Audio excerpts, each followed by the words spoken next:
so I think box Peach is believable. But I don't know. I have no idea. But yeah, we're here. Sector X 243. It's a big bracket tonight. Lots of people are here. Tweek is here. Noodl is here. This bracket. Oh my God, my bestie is here. Everybody say hello. Oh wait, no, she might be playing. Okay. It's getting saved. Oh, we're so back. Okay. Okay. Okay, so I will let you know preemptively, we do have a little problem. There is no audio in these things, as of right now. But it's okay, that doesn't affect you professionals like us, okay? I have my phone here so we can look at chat. Oh, we got Luis for real is playing Ryu. Oh. Nope, I just told you. Okay, yay! Oh, never mind. Yo, are you mudded? Are you mudded? I think she's mudded, guys. Okay, game one of Louis for real and Black Knight. Okay, so Fox versus Ryu. This matchup is pretty bad for Fox. Honestly, he likes to get up close a lot, and it's very difficult for characters that like to get up close to contend with a lot of the fighting game characters up close. So we'll have to see what Luck Knight can do. And we'll have to see if Louis for real is able to capitalize off of his superior. They can hear you now? Yes, they can hear me. Okay. Oh, it's already a kill. Alright, well, now that you're here, for Fox, Louis for real. Yeah, it is pretty bad for Fox. Fox just died. That's what I'm saying. Yeah, exactly. Commentator's blessing. So true. I'm so true. I'm always correct about everything I say. There's exceptions to every rule. You must be the exception. I am the exception. Of course. Okay. Anyway. So I'm like excited to be commentating again. It's actually been such a long time. It has been a long time since I commentated too. I think the last time I commentated anything was Project 2. I forget. You were not there for that. You were not there for that. But it's okay. We ignore the stock count right now. That's not how it works, though. Okay, well. Hey. People can act at each other. That's true. Yeah, they're true. Except the fact that is that. I think I'm a teacher. You can speak of banana can. You like banana can? I don't know. Big up smash. Really good tomahawk up smash. I like that one. With scheme. I mean, it makes sense that this matchup would be so rough for better for 5 seconds. But if you think I better for like 2 seconds, it's just like, oh, yeah, it's probably fine. Except it's not fine. What we're seeing right now, Luck Knight is actually making their way back into this game. Unfortunately, these combos are just like they do so much damage. Fox dies so early. Like, it's so easy to set up a kill for Shuriken. And it's gonna kill Fox at like literally 2%. Like he's dead. It's like yeah, Fox just dies there. Look like so had a pretty good advantage state. That's true. Beforehand, give it your all. Lewis went from 0 to 100. Yeah. As you drop it, it's just. That's the thing is like Fox can definitely still do it. It's just like you have to really make your money off any opening you get. But I think there was just too big of like a disadvantage for Luck Knight. They're really like make their way back into the game. Yeah, definitely. I think Luck Knight definitely has to start picking his spots a little bit more. 3, 2, 1, go! Up the pressure, giving you the advantage state. That's gonna be how you get that going. Very important. One of the parts that before, and then Luck Knight just showed it off to me. It's a lot of multi-hits. Which does have a lot of multi-hits. Just kind of just like. Yeah. Like, definitely there's a lot more mix to that. Yeah. I think the only issue with that is, like, up air is really good. Yeah. Okay, that's cool. Yeah, Fox, yeah. Well, that was average. The combo does like 30, so. Yeah, you can see the forward air being really good against focus, so it can be difficult in some situations for you to get back to the stage, but I think the only move that's really like that really benefits off of bypassing focus is going to be up air. Because like forward air is a really combo move, and it doesn't really send out. Yeah. So, but yeah, 2 stock advantage From Lewis. Shorty. Short ones that were from Shoryuken. Yes. Like, we gotta be more patient. We gotta take a step back. Yeah, but it's also very difficult to play patient when you're down this much, especially in a matchup like this, because Fox doesn't really get anything off of playing far away from Ryu. I mean, Ryu doesn't necessarily either, but like, Hadouken is a lot better than Fox Laser. In this matchup, at least. I don't know if I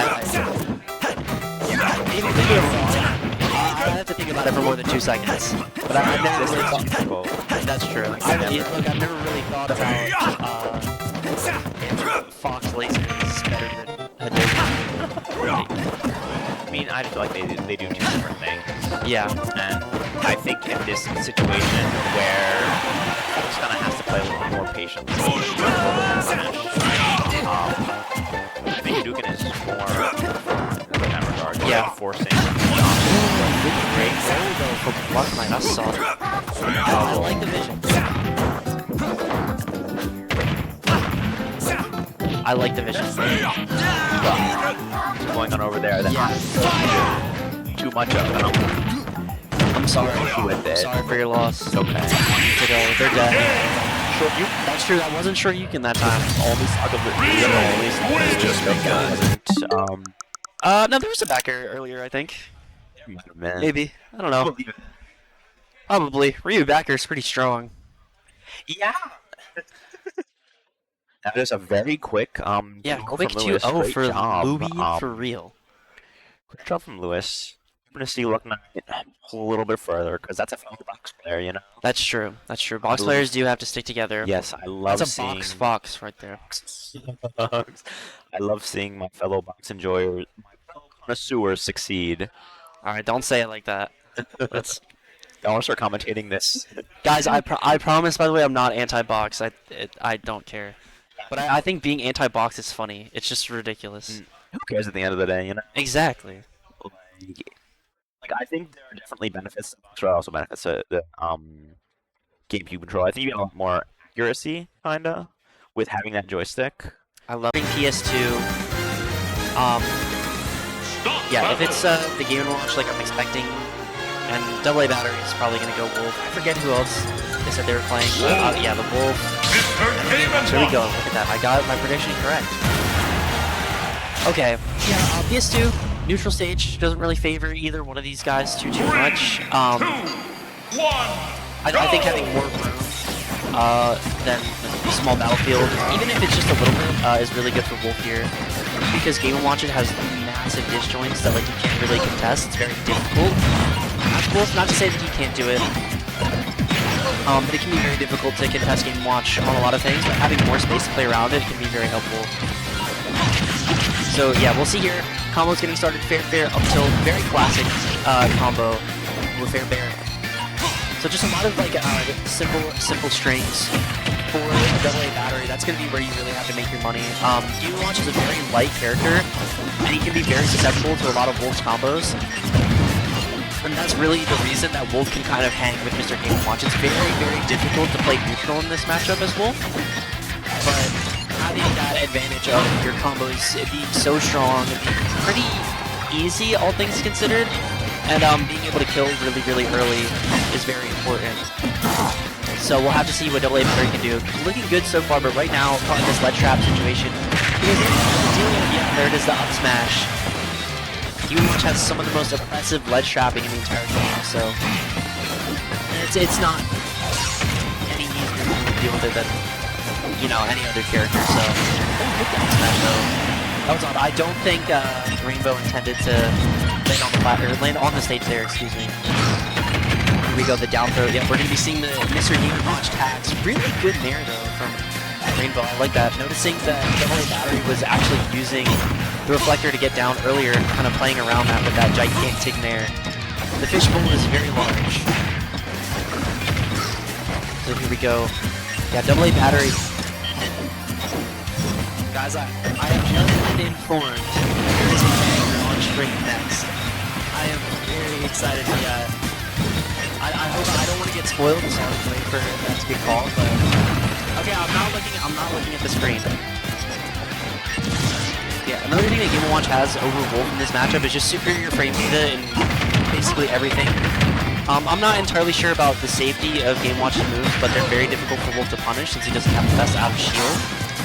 And also, Game & Watch is typically in frame advantage like all the time. And just given the size of Game & Watch's hitbox, it's really difficult for Wolf to deal with. Like, you can see how good Uppy is in this matchup.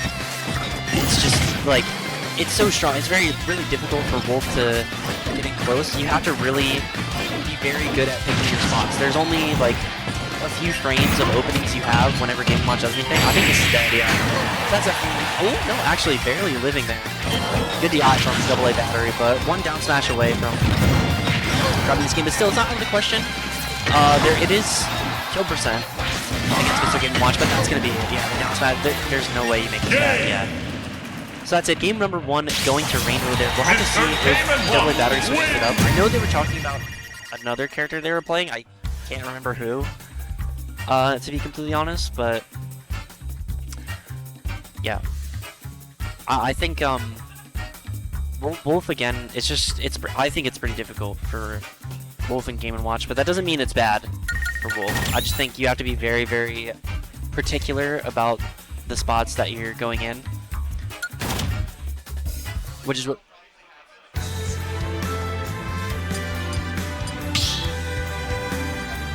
Okay, I won't panic. I won't panic. I'll try not to. Yeah,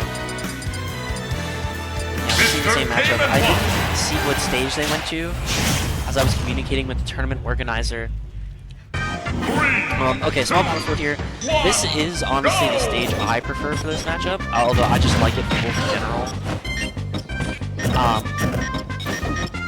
So it is a little bit smaller than PS2. I know I was just gassing up how that might benefit Wolf, the bigger stage size, but some people just feel comfortable having a smaller stage size, so glad to see what AA battery can do here. The Game & Watch tax already being tacked on, though unfortunately not getting the nair there, which for forward air instead. Here we go, this is the Wolf tax. Wolf juggling is very, very good, especially in this matchup. And it just kills so early. That up air is such a strong tool. There it is, the fair, unable to find the back air, however. Good DI from Rainbow, not panicking either, very, very solid stuff. See the back air, like Game & Watch is just so good at stuffing out Wolf's approaches. That's also very like difficult to use laser in this matchup. Just because of Game & Watch bucket, it can be really, really scary. Like you don't want to send a really slow and reactable projectile at Game & Watch. So it's kind of like a double-edged sword, you know? Game & Watch is really good at beating Wolf up close and also from afar. So you have to be very, very careful as the Wolf player. It's a difficult matchup, but it's not one that I think is possible. As we see here, AA battery does have the lead. Finding the back air there. Like again, that is the one thing. Like even though that was sour spot back air, it probably still would have killed like a good amount of characters just because Wolf back air is so strong. But against Game & Watch specifically, because Game & Watch is so light. Really whipping that fair. Good fair though, going through the bomb. That was really good stuff. AA battery. Rainbow unable to find the down smash. You can see like the frame advantage is just so good. It's so like for Mr. Game & Watch, just having that up B move like that is really, really strong. So I think where AA battery needs to make their money is going to be punishing the option that comes after the option that you're ready to punish. I know that's like that might be a very bad way to explain it, but just being ready and knowing what Rainbow is going to do after they do an option that might necessarily be unsafe, because the option that they're going to do after is going to be potentially a lot easier to punish. That's kind of where you have to make your money against Game & Watch specifically, because there's so many moves Game & Watch does that are really difficult to punish, and then Game & Watch makes it even more difficult by having such a fast up B. So being able to punish the up B is going to be really, really big here, but like you can see Rainbow is like just abusing the up B. Anytime AA battery even comes close to touching her shield, she just uses it. Or even when she's not in shield, just using it it's a very, very strong option, especially in this matchup. And you can see the nair being out the side B. That was like crazy. Again, the disjoints are just so good. here, especially like Game & Watch's disjoints are really hard for people to deal with. Really good grab. To go for the forward throw there, I would have expected an up throw, although there's no platform to extend it on there since you're already on the platform. But the Game & Watch tax has sort of been paid. I mean, only at 30, it's definitely still possible to get a big Game & Watch combo here, but this isn't out of reach for AA Battery here. They can definitely still make this comeback happen. You just have to be really, really patient, really, really careful about where you go in and how you choose to do it. Barely avoiding the nair there, and a really good chase down and grab by Rico there. It's kind of in AA Battery's head right now. And yeah, you can see Rainbow holding the bucket. It's so scary to want to laser as Wolf, but it's also so scary to want to go in. And there's a classic up smash into the chair. Every Game & Watch player does that. At least all the ones that I've played against. Every hashtag Game & Watch player will do that up smash into bucket. Or not bucket, chair. So you have to be ready to punch the chair instead of the up smash. It's kind of what I'm talking about, but right now AA Battery can still get it done. If we see a big Wolf combo, it's possible. It's kind of what Wolf does. Combos, kills really early. So we'll have to see if AA Battery has it, but again, it always feels like it's Game & Watch's turn to play the game.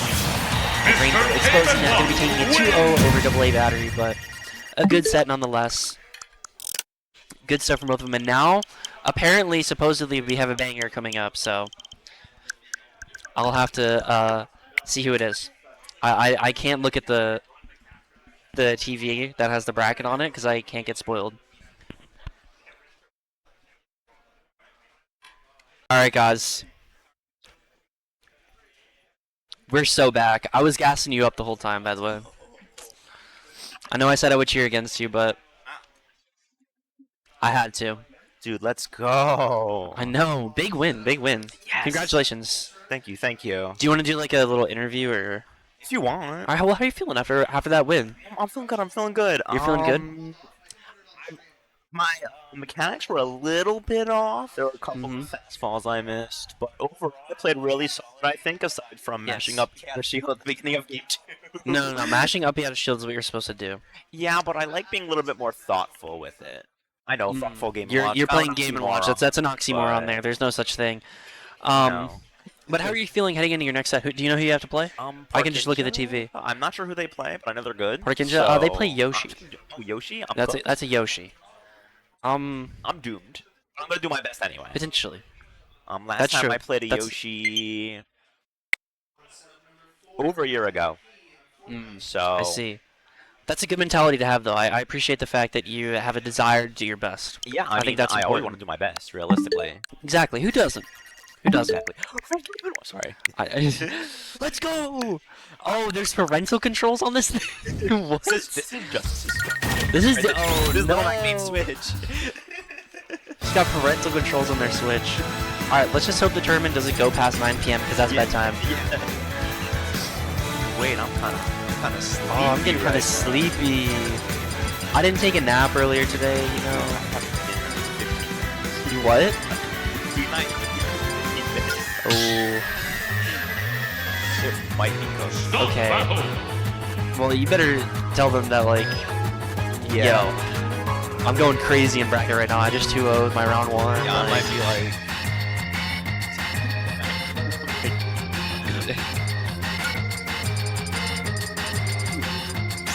Oops. Okay. Yo, my bad, guys. This is for the good this is for... That's true.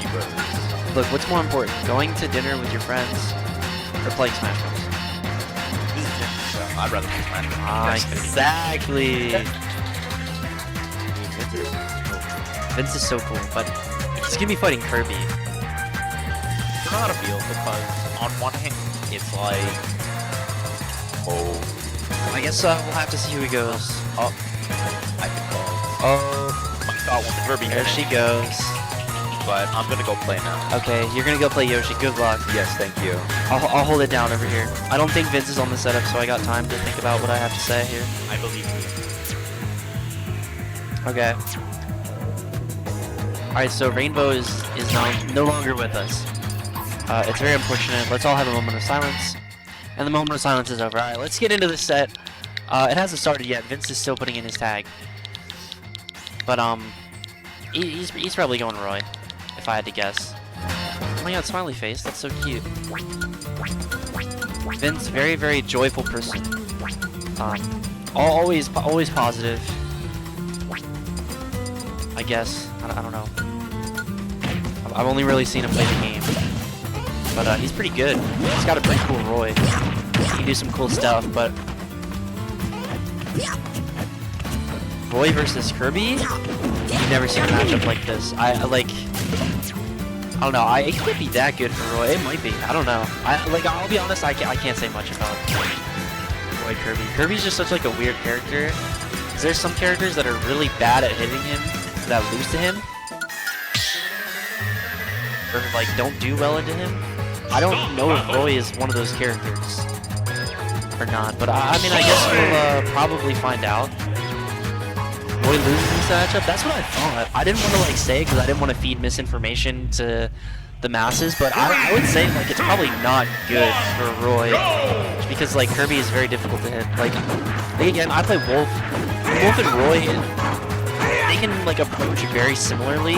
Like their forwarders are pretty similar moves, just in terms of like the hitbox and like stuff like that. And Wolf does not do very well in this matchup, so I would kind of expect Roy to have a bit of a rough time. Like Kirby's pretty good at stuffing him out, so and, like you can see, like this guy, like, he's going crazy. DDDs is taking 0%. He's targeting his up smash. Unfortunately, not gonna connect. You can't like. It can be really, really like tempting to take big risks like that, but you have to be very patient.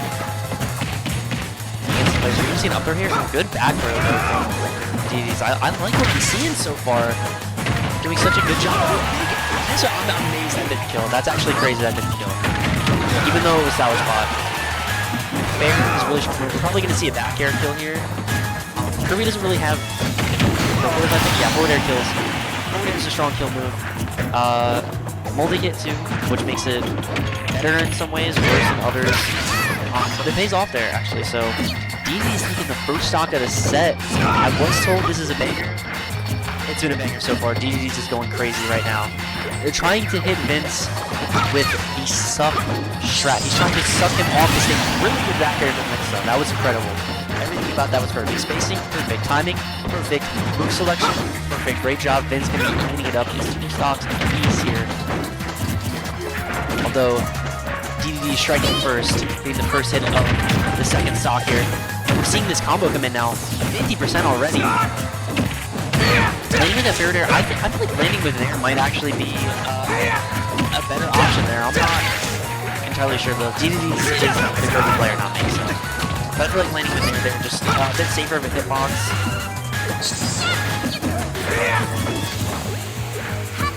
Here we go, landing with this down air. We're going to see an up tilt there, yeah, of course. Kirby down air is just so safe, it's so, like, so fast. So it's very easy to just throw out that up tilt. Like Kirby, honestly, has some really good moves. The only problem is most of the moves are on the ground, which is kind of bad. But in this matchup specifically, it works out since it's very difficult for Roy to hit Kirby when Kirby's on the ground. Even though I just said that before smash from Vince, so really good punish on the dash attack.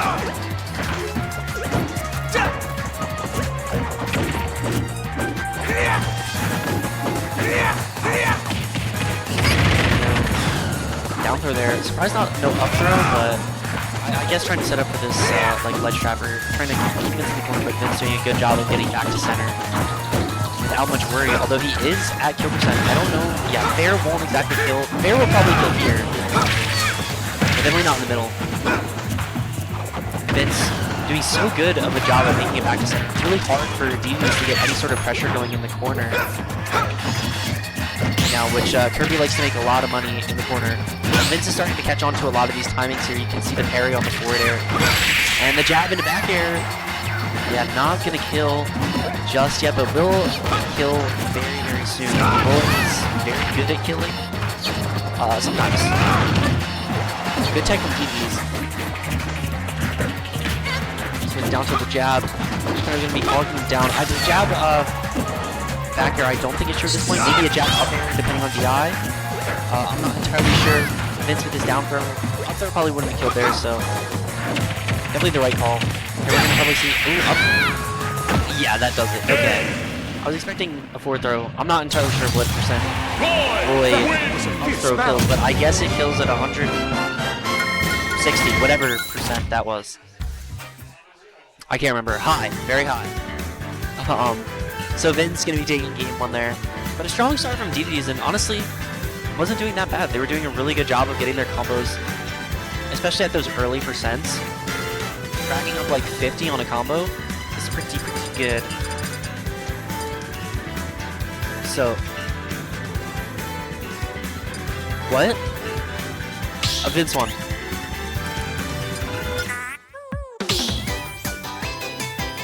Okay, here we go. Moving into game 2. I did not see what stage got picked. I think it was Kirby. I'm not sure. They're playing Town and City music, I think. I don't know. 3, 2, 1. I don't have any audio right now yet. Here's Town and City, so I think this is DDD's counter pick, which is an odd counter pick considering how good this stage tends to be for sword characters, but still, I think like just Kirby being difficult to hit kind of can make up for that. But so off stage, unfortunately, not able to get a down air there. So we see Vin's gonna be looking for this ledge trap here, getting some corner pressure, but no good forward air. DF needs to make it out there.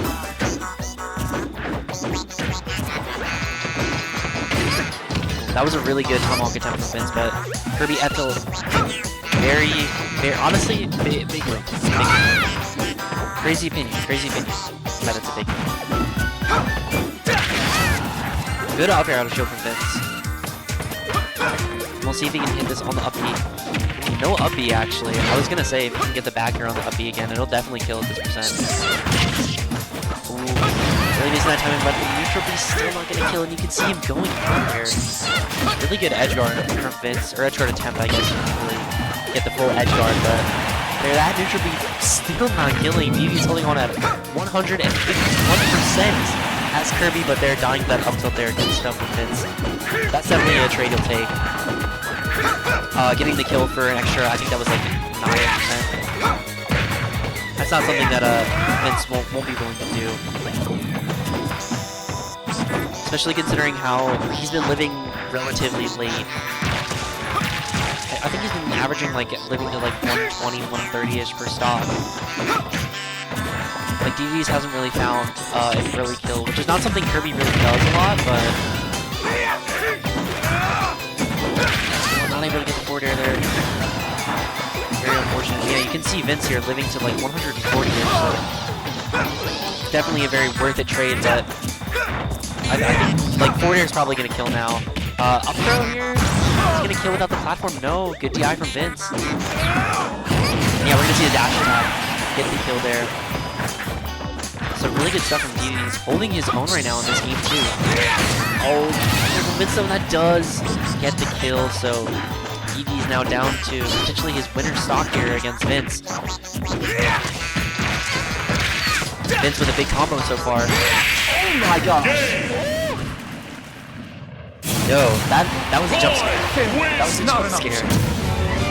On the back end, really good stuff from Vince. Chasing him out there, just a quick, calm advantage state, finding the kills sub 50. Really DDDs. Now we have Alter and Shiny coming upstream, and my co-commentator just lost. Very unfortunate. But that was a close game I saw, and it was Yoshi back at the ledge, so that's like kind of impossible to get around, to be honest, you know. So, I guess we'll be seeing Shiny and Alter. I believe Alter plays Hithra, if I'm not mistaken. Shiny is the Game & Watch. Yeah, so we're seeing another Game & Watch on stream. Everybody, get excited! Let's go! Mr. Game & Watch. We all love this character here. Yeah. Yeah. It's good. Okay. Alright, so apparently these are 2 people new to stream.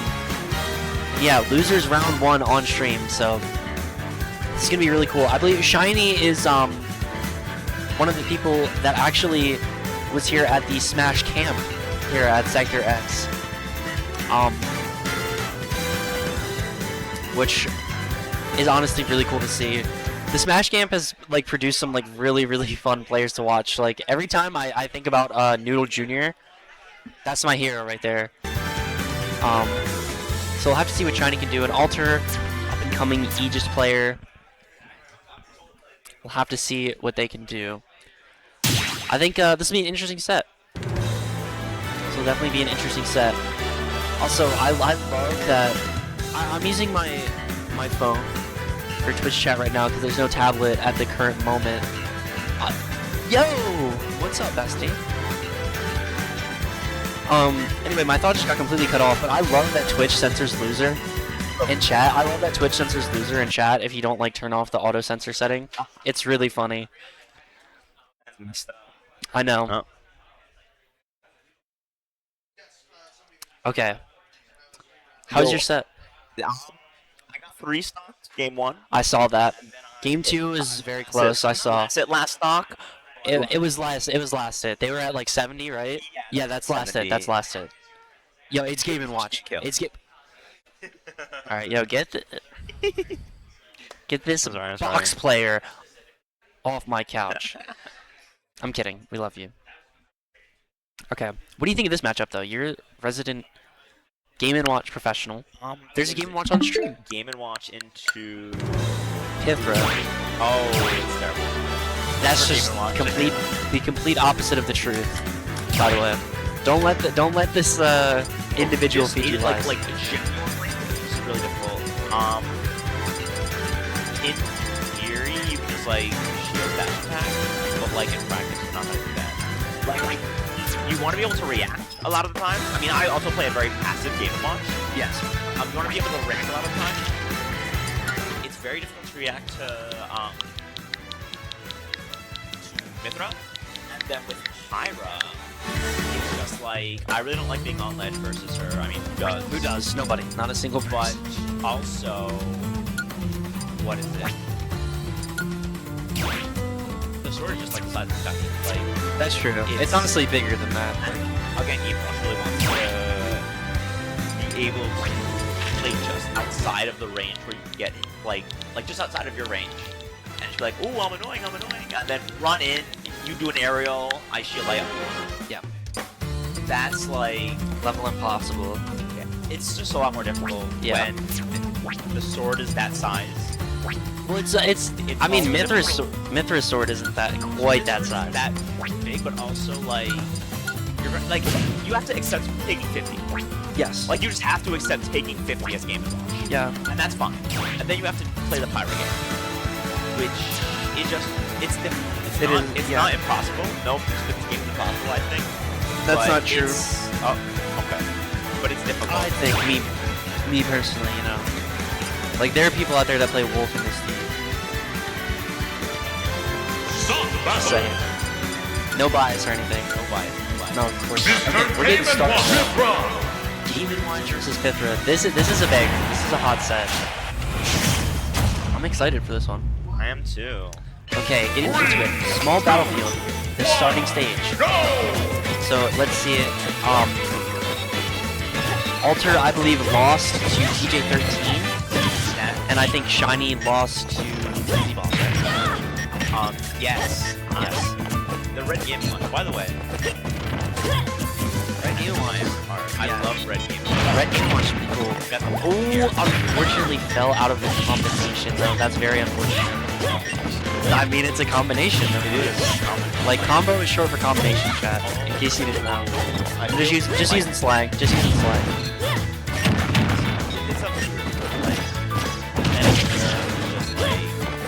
It's risky. It's risky. Yeah, really good nair though from Alter. I actually really like that nair there. It beats out the bomb, and it's a gigantic move, so it's probably gonna beat out whatever Game & Watch wants to throw out. Even though like Game & Watch has really big disjoints, Yeah. No, they're totally dead. Yep. Never seen Chef take a stock like that. He must live under a rock. He must live under a rock. Well, I definitely do. But Oh, okay, Patrick Star. But yeah, that's like it. like temptations here, by the way. Yeah. Can I talk about that? Go ahead and talk about it. See how shiny drifted back down the side. I would try to throw a back air right there, and I would get forward to it. Yeah. Did you see that? Did you see that up tilt? That is a boss up tilt. That move is like, I mean, it's not even hidden. Everybody knows that move is like ridiculously strong. But like, I see so few Aegis players do that up tilt there when it's like literally the best option possible. So really good stuff from Alter, knowing that. That would be horrible. I'm pretty sure they had to put you guys on like the opposite side. That is a hot set. That is a hot set. I'm on the side that's on the stream, but Yeah. it's a toy. Very good. Look at that scoop. Smash. That's a big scoop. That up smash literally scoops from like 50 million light years away. It's crazy. Sure. Try to get at the very least. Like you want What? down there. It probably does. Yeah. Yo, that's wrong. That's wrong. Trying to go. We can Oh. Where's this facing that with enough people? Take that as a state. Really good down smash from Alter, by the way. I love that, like, Pither down smash is such a good move. Like, whenever I see like a Pither player use it, I'm locked in. Like, that's like the sign of somebody who really like knows the character and like understands options. Okay, there we go. Alter takes game 1. I'm sorry, I'm distracted by my co-commentator. I'm sorry. I'm trying to figure something out right now. My apologies. Yeah, we get it. It's okay. Stop the Yeah, battle. this is difficult. As the 5Bs are, I Mr. don't Came really and like that Watch. option. Just in general, maybe try to combo into it.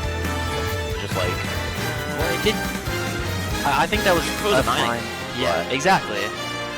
I mean, that's like the thing of the move, though, right? Like, if it's a 9, it kills. If it's not, it doesn't really do much for you, potentially. it's like we'd rather go in and to it something more consistent off of it, you know? Yeah. Like, would you rather have $1 or $2? It's a hard one. Just saying. Me personally, I'd rather hit 9. I do like having $2. Going to Battlefield, I think this is kind of a double-edged sword Mr. matchup. Came and Watch. If, like, you struggle so much Nick versus Pithra. Yeah. and also Myth versus 3, Step. Yeah. 2, When Mither's juggling is insane. Go! Yeah, same Mither too. It's the same one. Yeah. Foresight. You wish we But- saw their shield there. Definitely would have W grab. W grab again. Oh, no nair there is unfortunate. counting on capitalizing on the fact that it doesn't work sometimes. Don't need the patience there. I like the patience there. Oh, good dash attack there from Alter. That's a good question. It wouldn't have spiked, I don't think, if it did, but Definitely wouldn't have done it. So you feel a bit small. maybe. Oh, yo, that is a Interesting option right now. Split them. Which not engaging with this. see here. You can see the Mithra juggling. Oh, good rapid jab though. Really good rapid jab. Yes. I will say I do want to see Shine a little bit more careful with those down airs. It's working out because he still has to stop. But at some point, Ultra might catch on at that point. Oh, still holding onto the chef. Not quite what you want to do there. You do want to hold on to the chef, We don't have to wait on the shield. Like it didn't work. but you like it. Ultra been That up air. waiting on the I'm shield. amazed that up air didn't kill. That's literally like one of the strongest. Like, there. See, Yep. like we can talk about it. Up air is literally the strongest move in the game. One stronger. Yeah, Exactly. that's impossible. Shouldn't game watch. I'd rather. That's honestly. Even if it was consistent 9. I mean, I really have consistent. What about full bucket off Samus charge shot? Fire up air. Fire up air. Fire up air. Every day in the week.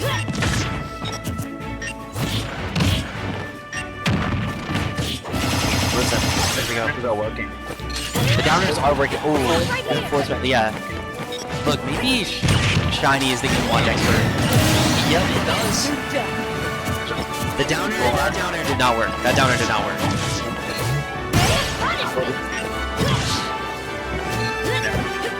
Wow, really? You don't. Yeah.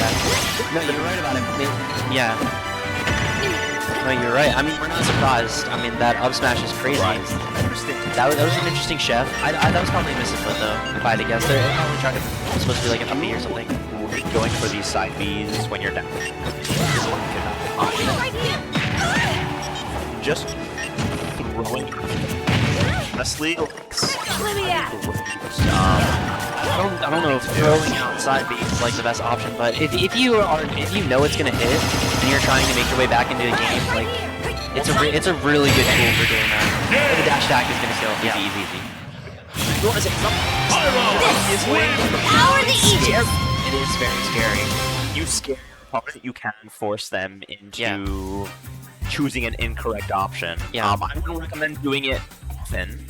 Like the look, the mentality shift that you feel like you're out. the mentality shift that happens after you get hit by a 9 though, or like anything like that is crazy. What's it called? Black Flash. Yeah, it literally is a black flash. Like you can hit a side B with 1 second. Yes. Not even it's 1/1,000,000th of a second. 1/1,000,000th of a second. It actually hits with 2.5 to the power of 2.5 of whatever it is that you're using, and it has to be to the power because if it was just 2.5 times, then 2.5 times 0 is still 0. Yeah. So you know, this makes sense. W writing. Thank you, Mr. Akutami. Yeah, I'm not mathing right now. You're what? I'm mathing right now. Can't be bothered. Well, like I'm pretty sure it's a crazy set. I'm excited for this one. Great. I'm Steve. Yes. And I know about that character too. yo, hold on. Okay, we're going to ads for 1:30. Hope you all got your Twitch subscriptions to Sector X USA. But yes, we will get to cast Steve. Who do you think Tweek is gonna play? Tweek. Played Seth. Yes, Tweek. Show me the Sephiroth and my life is yours. Okay. Oh, we're seeing PS2. Tweek is a brave man. Tweek is a brave man for this pick. Just recently crowned top 200 Steve player. Zeros Gaming. Well, there's like 50 million Steve players, so that's honestly 200 is like very easy. yeah. Oh, big. Okay, that one was 1-0 or That was 1-1? 1-0. That was 1-0. These glasses. Alright. Sorry, my glasses were getting very uncomfortable, which is really sad. Cause, yeah, I like them. They look cool. Okay, Tweek, show me this Sephiroth and my life is yours. Or this cloud. Or the Pete. Show me the Pete.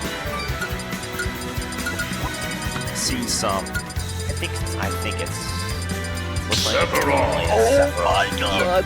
Hold on, hug me, hug me, hug me. Oh my god, I'm so excited. Oh my god, oh my god, oh my god, oh my god. Okay. I have to say, Tweek's Sephiroth is probably like my favorite like player-character combination I've ever seen in any tournament. I mean, such a great cast to do. This is gonna be great. And I know Sephiroth.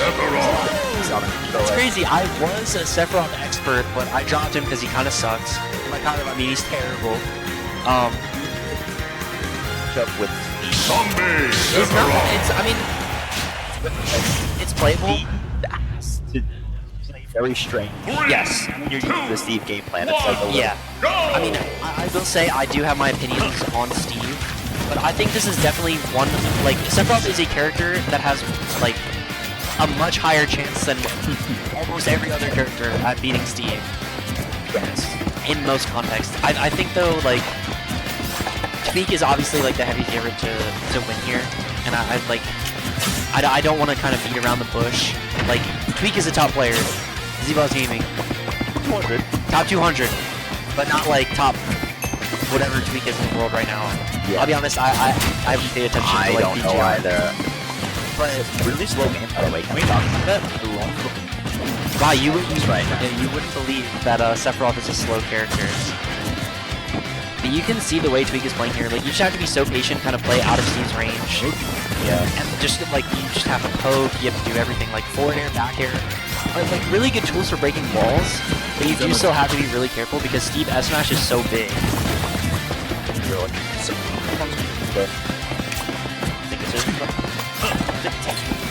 There's the diamond, there's the diamond. we had never been on deck. Yo, that is genius. Wasn't even a win. See, first he mined, then he crafted. It's like the movie. Yeah. Oh, that's Minecraft. Minecraft is chill. It's a fun game. That's a hot set. Waiting for my set to be called. Yeah.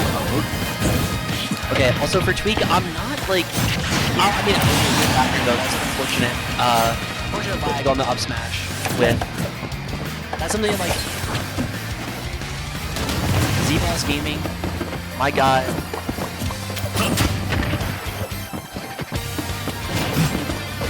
Z-Boss Gaming loves that up smash, and unfortunately when it whiffs, unfortunately for Z-Boss, when it whiffs, it is like one of the most, it's probably the most punishable moves Steve has. So that whiffing there is really unfortunate, especially for Sephiroth. Like, it's pretty easy to get like a really solid punish there, like a forward tilt, a back air. In that situation is usually what you want to get.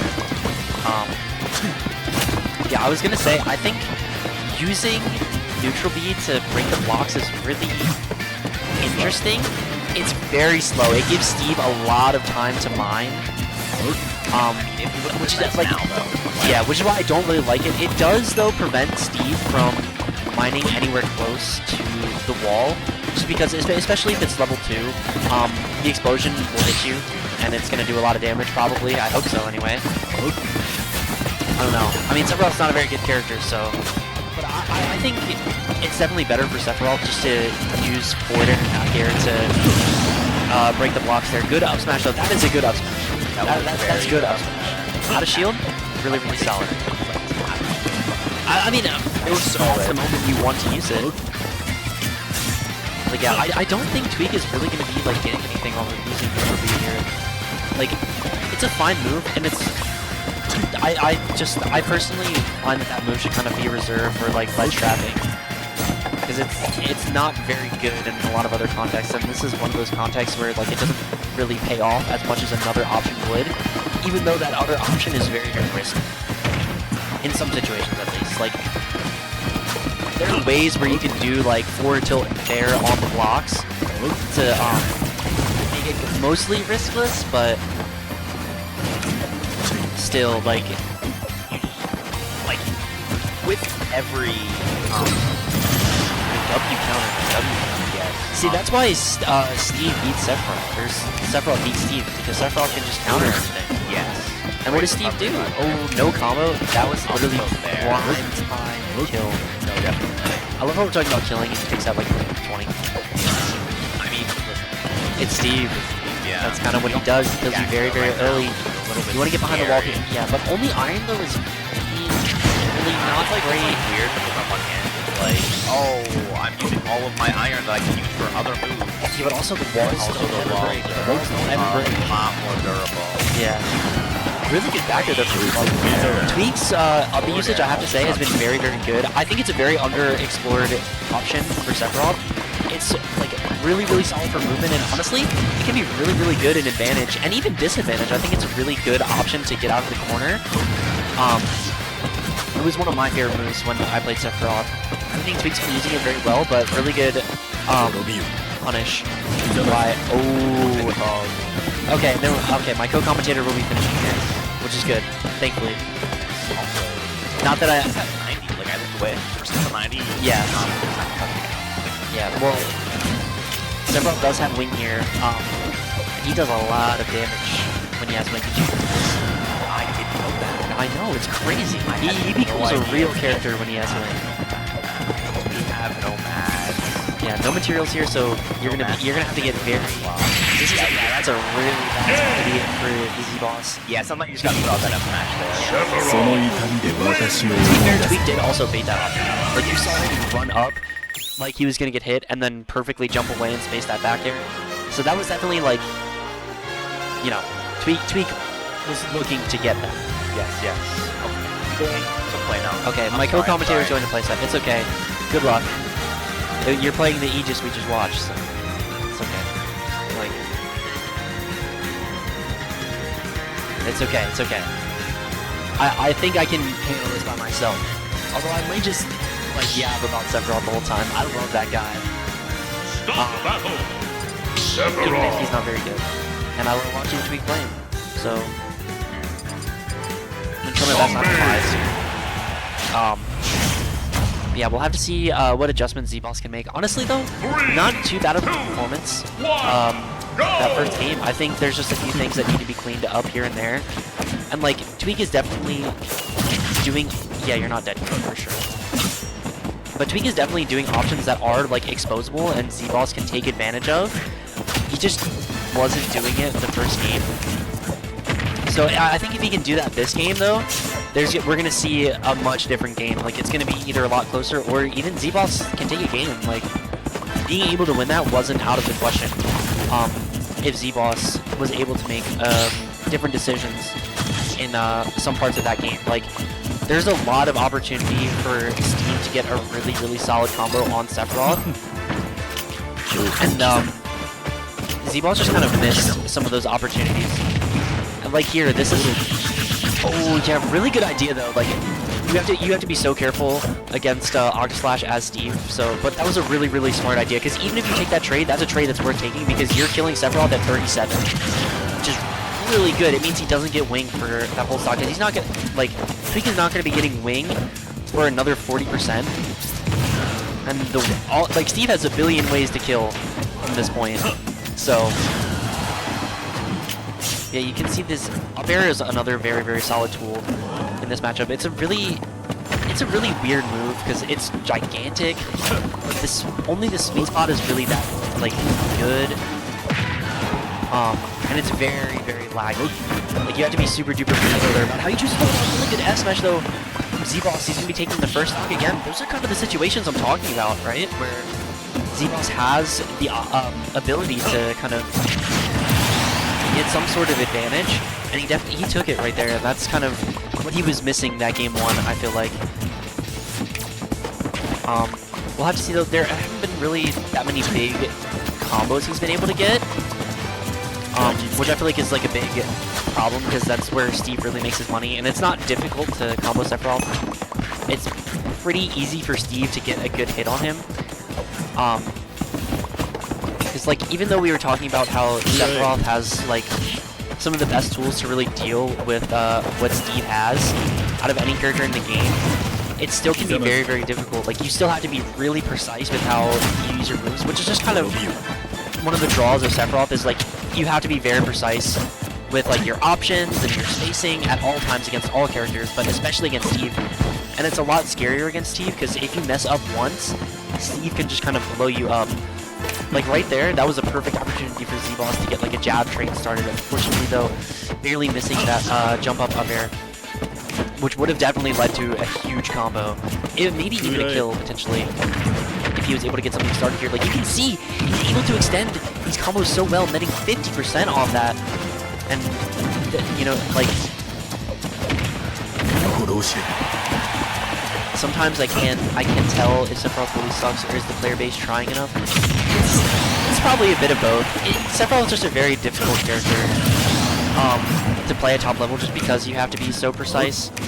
Like it can be really frustrating in some matchups, and this is definitely one of them. Even though I feel like this matchup isn't necessarily bad for either character, it's much more difficult for Sephiroth than it is for Steve, and that can kind of lead to a strong feeling of frustration for the Sephiroth player.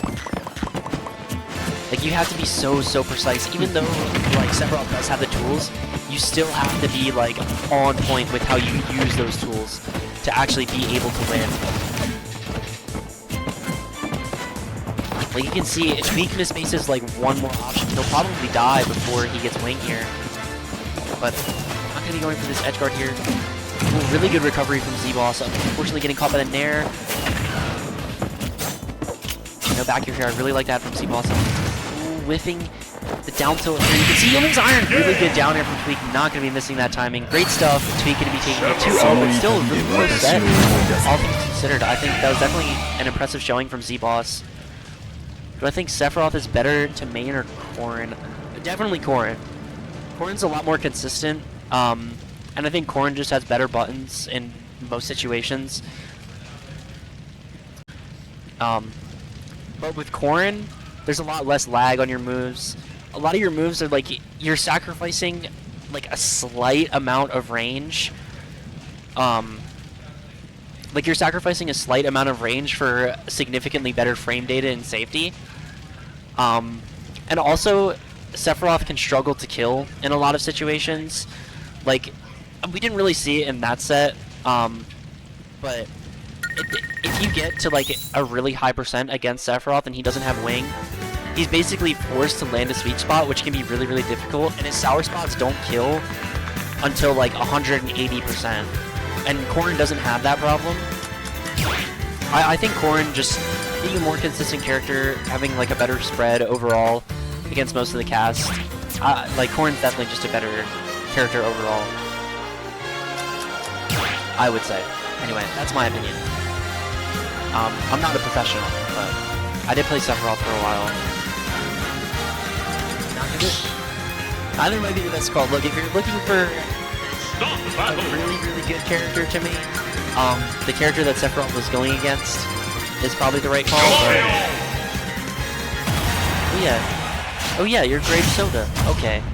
Yeah, Sephiroth is I don't know. Sephiroth is just the character. We're already like moving into this set. They're like unceremoniously moving into this set. EXO versus Pike. Yeah, this matchup, like both characters are kind of doing similar things. I feel like. So I don't really know what to say here about the matchup in particular. I will say though, I think it's like relatively common opinion to say that Yoshi is better than Mario. I kind of disagree. I don't know if that's like crazy, but I think Mario is really good.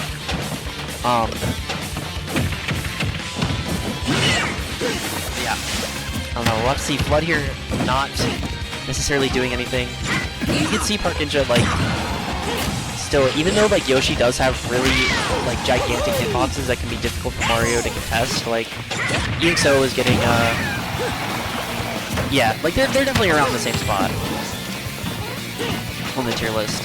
But you know, they have some disadvantages over each other. There is a really big up smash there from EXO, really good stuff. Like it's a pretty safe move, so there's not really like that much risk in just letting it rip. Especially when you know it's gonna kill him. Like Yoshi likes to approach from the air a lot. That's like part of what makes Yoshi so good. Is his aerial drift is so good. It's so hard for so many characters to deal with. So knowing that, like it just makes Mario up smash a really good tool in this matchup. Because it's pretty big. It's really good at stuffing things out. And it kills. Like, not too early. Yoshi's pretty heavy, all things considered. Which is kind of, like, insane. The way they made some of these characters. Like...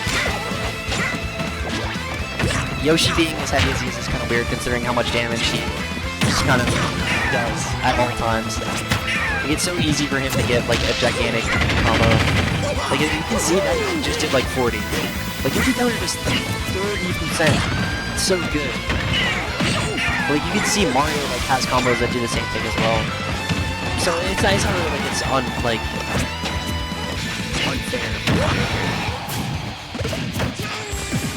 We'll have to see punishment. Really good forward smash from Arkinja. Good spacing. Really good stuff there. calling out, though, not a bad idea to go for that up smash. It did just really bit. And EXO, it's definitely a tool that is going to be getting a lot of mileage out of this set. The back air. Using Flood a lot too, I really like that. Yeah, that's the thing, you can't really over-rely on certain options, because like, players are going to start like getting wise to that, and then know that that's what they're for, especially when it's like as good as Mario up smash. Like, despite how good it is, it's definitely punishable, so you do still have to be like particular and like precise with the spots you use it in. Okay. Yeah. Okay. I don't really have much to say about that other than how did that hit and how did that spike. That was a little ridiculous. Personally, I think it's ridiculous. I don't know. Start the battle. Yoshi, Mario.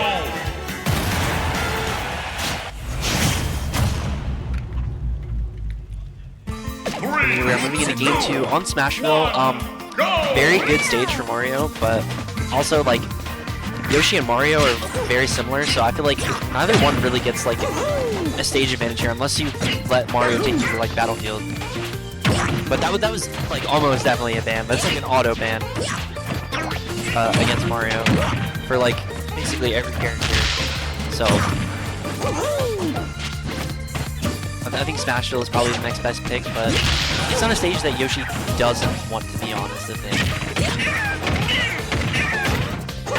We're gonna see a big combo. I don't think that'll kill just yet. Yeah, definitely a few, like very close to it.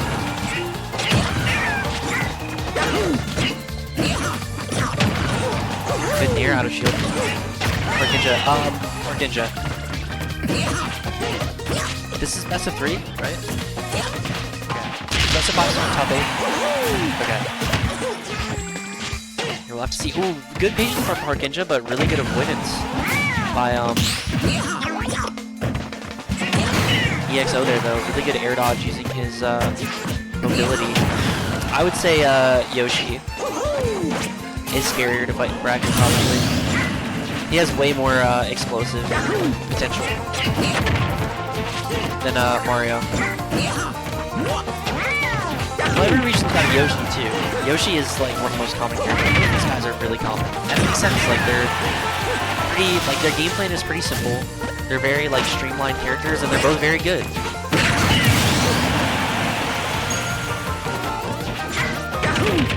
So we're getting to even stocks here. And just about 8%, this is basically like a dead even game, but Markinja getting a little bit of advantage started, unfortunately not able to fully capitalize off of the opening here. But yeah, you can see like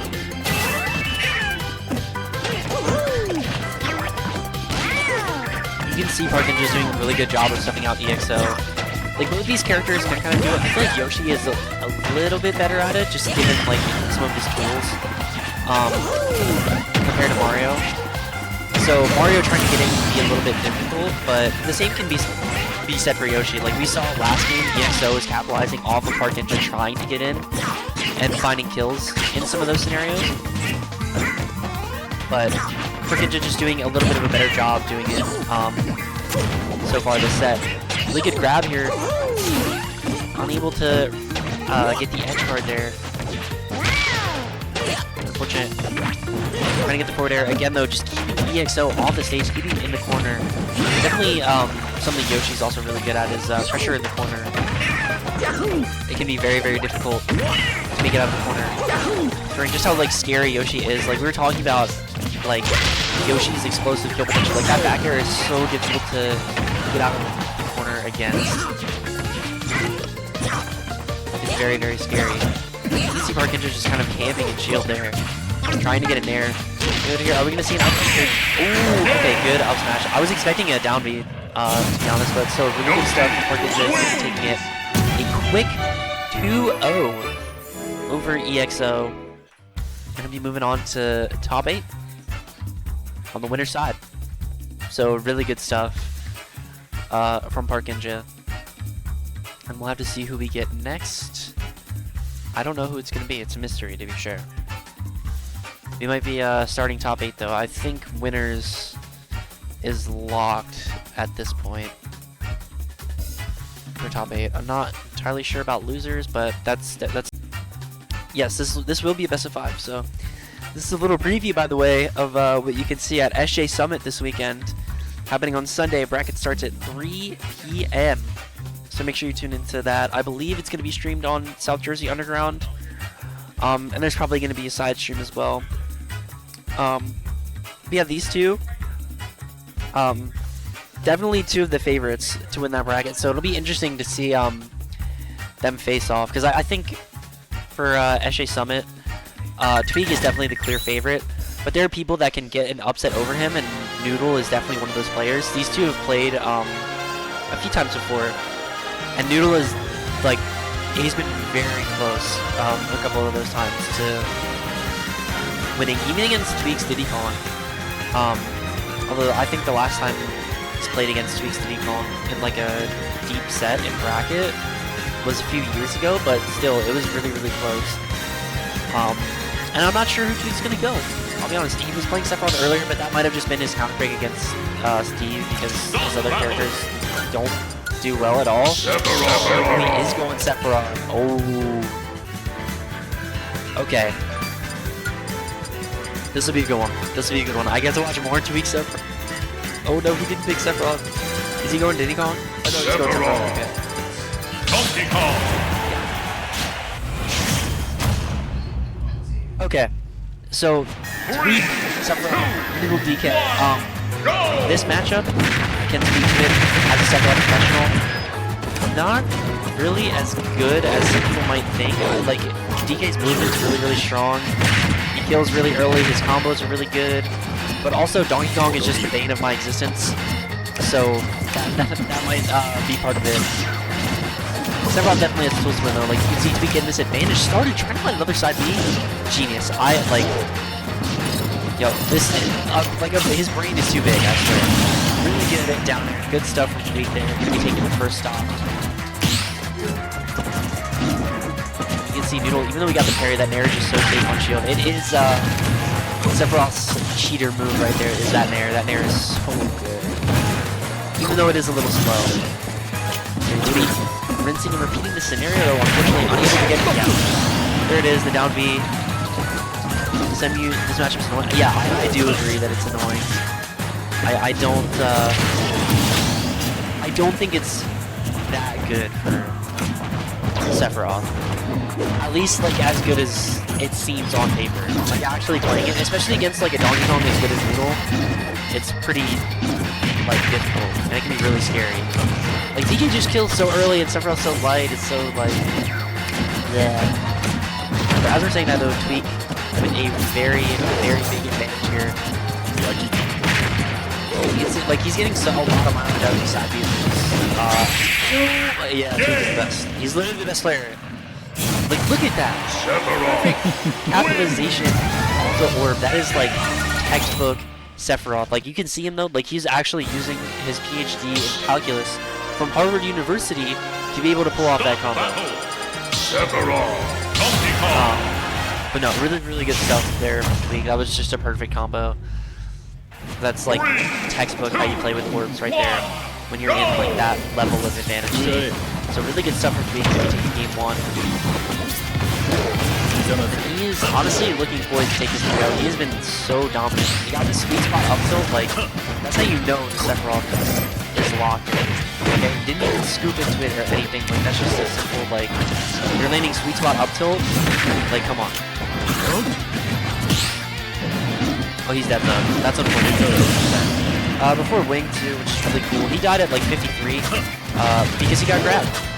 So that's kind of the downside of this matchup is oh my god. Yeah, Noodle is so good at doing that, by the way. I wouldn't necessarily say it's cheese. It's just kind of a way to potentially get an early stock, and Noodle is super good at getting it. It's really, really scary. So good stuff from Tweek though, avoiding it. Because that's a very like easy way to get like very far behind. But good dash attack there. Looks to be going to be killing. I don't think he's going to kill with proper TI, but I'm not sure. The dash attack is very strong, but killing there is a little weird. Okay, no shield from Noodl. Should be getting hit by that orb. Like, Tweek is actually straight up pondering his orb on this set. I love it. Oh my god, big Nair Bear. So good from Tweek. The turnaround after the Nair is so clean. Again, just textbook Sephiroth gameplay. Love to see it though. Good back air there from Noodl. That's kind of like, you can't really do much in that situation. Like, any aerial there is going to be really big for Donkey Kong, but unfortunately unable to get farther in. But even farther in, he probably would have been susceptible to an up air there that probably would have killed. I mean, Sephiroth is really light, but still good frame trap on the back air. That's something DK has in this matchup that's really, really difficult for Sephiroth to deal with. The aerials are very quick, and honestly, like, they're pretty disjointed. Like, DK is like a sword character, so it can be very difficult to deal with some of DK's moves. Not bad. Up smash, yeah, that's gonna kill. There we go. I know I was talking about how Tweek can take it 3-0, but again, Donkey Kong's explosive potential is just really hard to deal with for Sephiroth in a lot of ways that aren't very like noticeable on paper. And I mean, you can see it there, like really good stuff from Noodl there. Maybe taking game number 2 and game 3. Although back. Oh, yo, he's pulling the K rule. Didn't he have a K rule like in like 2019, 2018? I forget. He was just playing anybody back then. That was like. Here we go. It's okay. Good job. It was good to see you. I'll see you on Sunday. Okay, so I think I'm going to be alone for the rest of the night probably. Until Hey Burrito shows up, we'll try to get him on comms.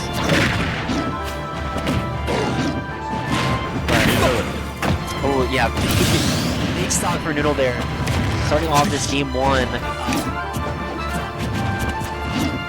with a very, very early stock. Only taking 9% there, but we'll have to see what Tweek can do to get his way back into this game. Like, both these characters do have the potential to just blow each other out. I think it's more plausible for Donkey Kong to do to Sephiroth than Sephiroth to do to Donkey Kong. Especially since a lot of Sephiroth explosive potential can kind of rely on catching somebody asleep at the wheel. Good mash from Tweek though. I think that was a greedy Noodle there. Noodle. This is best of... Wait, this is best of 3? Okay, I was about to say. Okay, yo, don't like say that. No, it's okay, it's okay.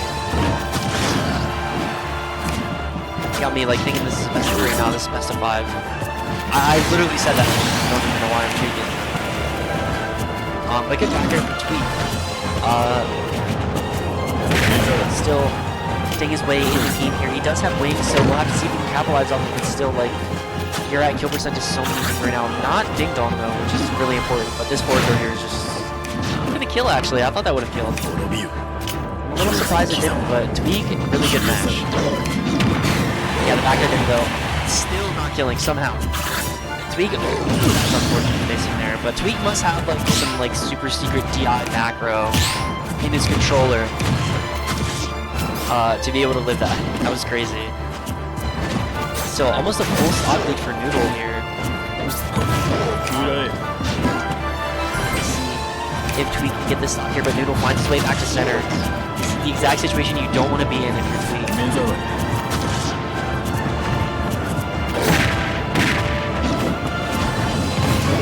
Good forward throw here though, setting up this offstage situation here. See if he can keep Noodl in the corner this time, but still good up B. Can't get his shield up in time though, but still good job like getting your percent kind of getting out. I actually think like for Sephiroth playing aggressive when you have against Sephiroth playing aggressive when you have orbs on you is the way to go. Like playing aggressive until you know they're about to explode. since if you don't know, they always make 2 full rotations around you before they come and explode. So you do have a bit of time to be aggressive and kind of try and get Sephiroth off of you. And like playing defensive just kind of gives him exactly what he wants. So that was good stuff seeing that from Noodle, but still good down air from Tweek. We'll have to see if he can take this game here. I mean, he is at threat of dying to a ding dong, so we'll have to be really, really careful here. Yep, he's dead. Okay, barely missing the combo there from Noodle. And now there is Wing on Tweek. Yeah, the neutral B is very, very... It's strong. It's strong. The super armor is difficult for Sephiroth to deal with. He doesn't really have ways of getting around it, really. So, good stuff to Noodle, though. He's getting some 2-1 right now. This is upset potential right here. Tweek is probably going to stay. Oh, no. He's going Diddy Kong. Okay.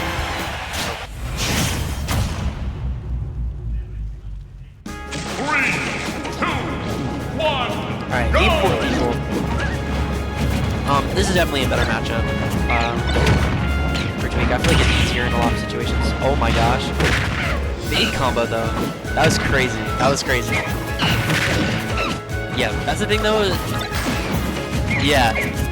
Like, these types of characters, like DK especially, is so like, it's very scary to deal with the Donkey Kong and the banana. Because his moves are like quick enough for him to be able to actually capitalize off of hitting somebody with the banana, and also they're like strong. They're so strong.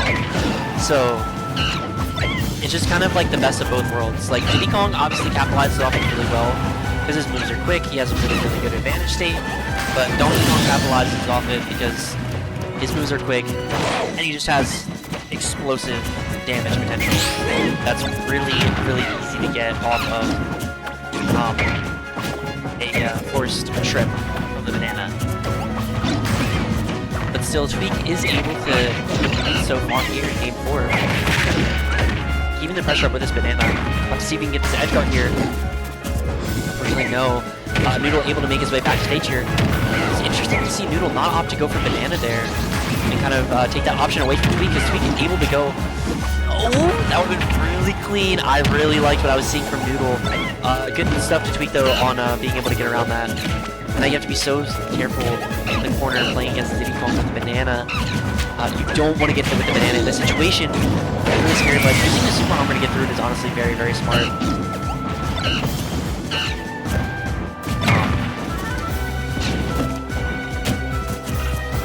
Alright, let's see here.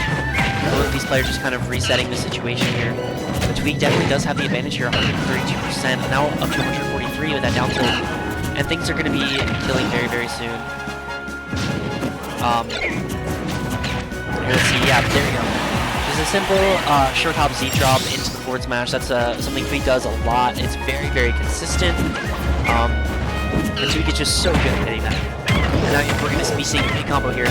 Like, it's like watching the Mona Lisa get painted every time Tweek does the Kong combos. It's crazy. And that's not even, I'm not even like glazing or anything. Look at that. What a, what a stock. That was crazy.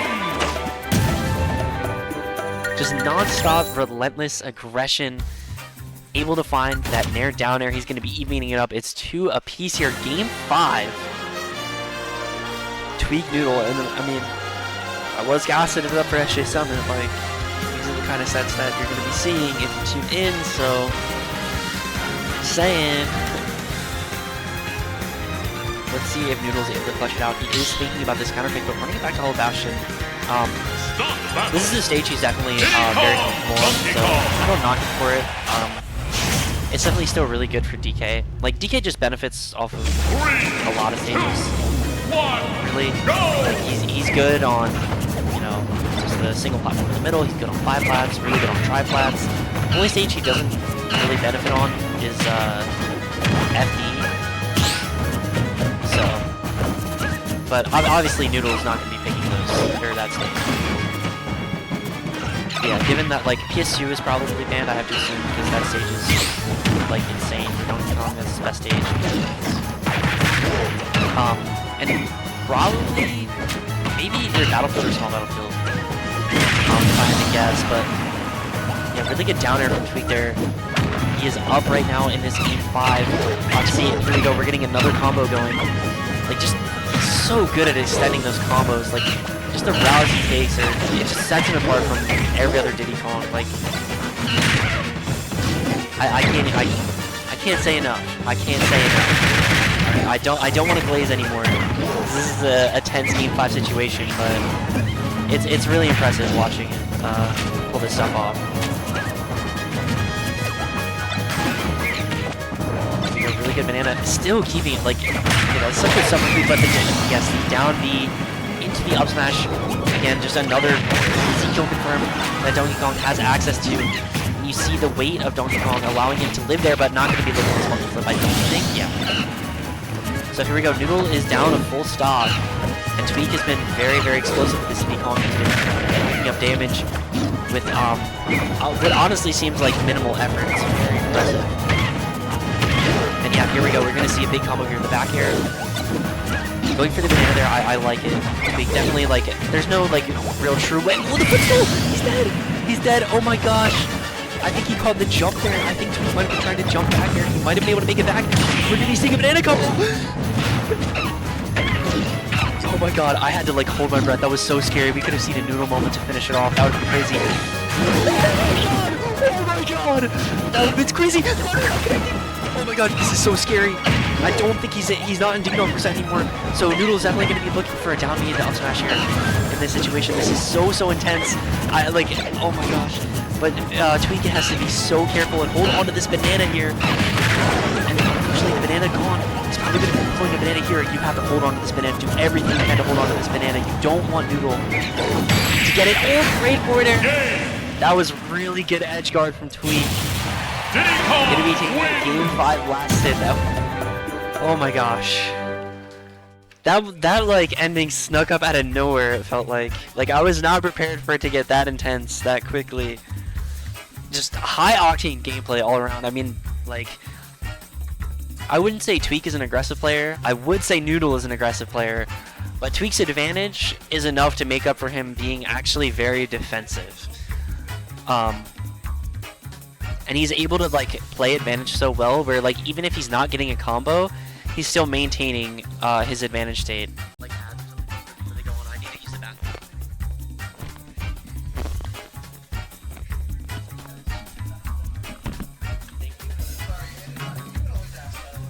Okay, I mean,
Stop battle!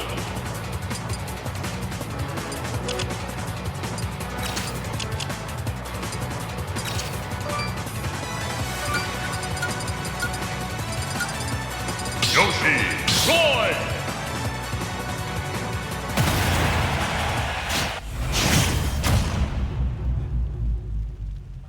3, 2, 1, go!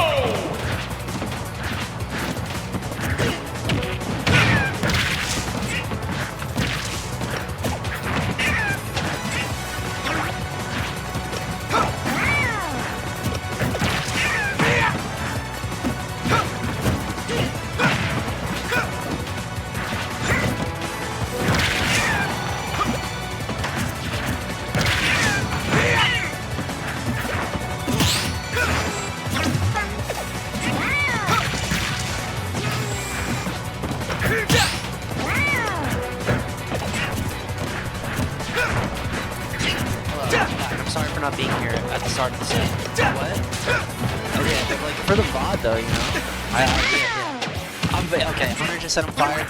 I gotta go. You guys are having. I'm playing. Okay, Parkinja, Vince. This is honestly gonna be very similar. I feel like to what we saw Parkinja playing EXO earlier.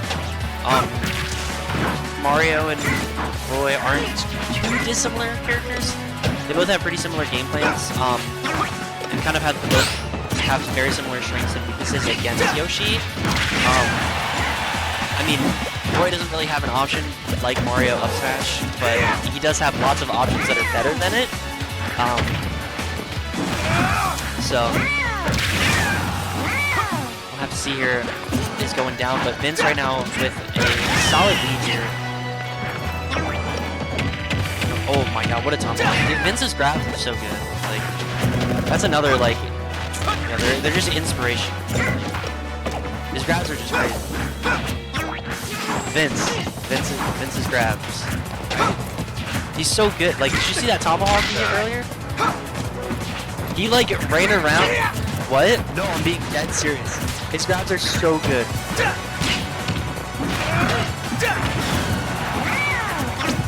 No, he hit like the most like insane tomahawk I've ever seen. He does that all the time. It's impressive.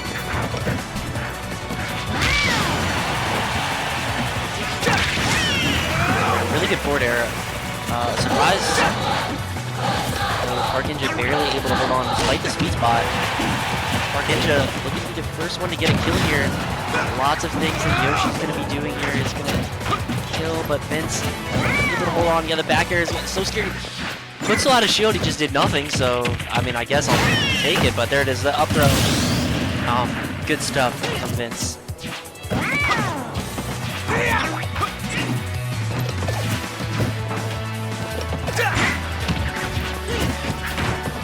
Here we go. I'm officially back.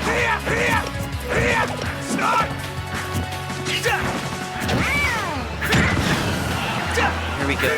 Parkinja is going to get this kill here off the ledge trap, but good stuff from Vince though, finding hit of the up B to protect himself.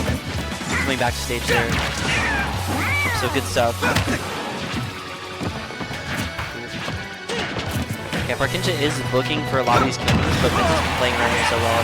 He's been able to rack up 93% of extra credit without dying, which is really, really important. Like, his patience is just so good, which is really important to have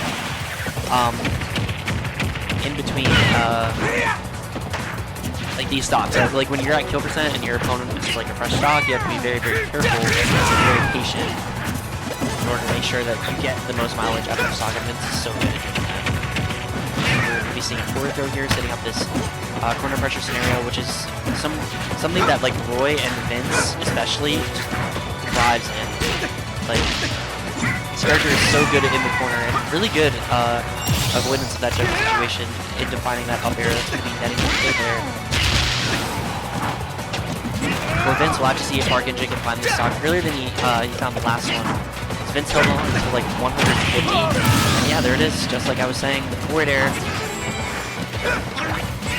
Very, very strong option. I mean, Parkinja's been catching a lot of people with that tonight. We saw it against EXO, and we see it here against Vince. And now he's trying to get a combo started here, though. Good avoidance from Vince, but still maintaining his advantage stage. Really good stuff from Parkinja here, netting this combo. We'll have to see if he can finish the job here, though. Really good landing from Vince. You have to be so careful landing against Yoshi, but Vince did a really good job. And most really impressive, ripping the forward smash. Really good catch from Vince. And he's going to be taking 8-1, so... What, the forward smash? Because he was literally right next to him. Because he was right next to him. Okay.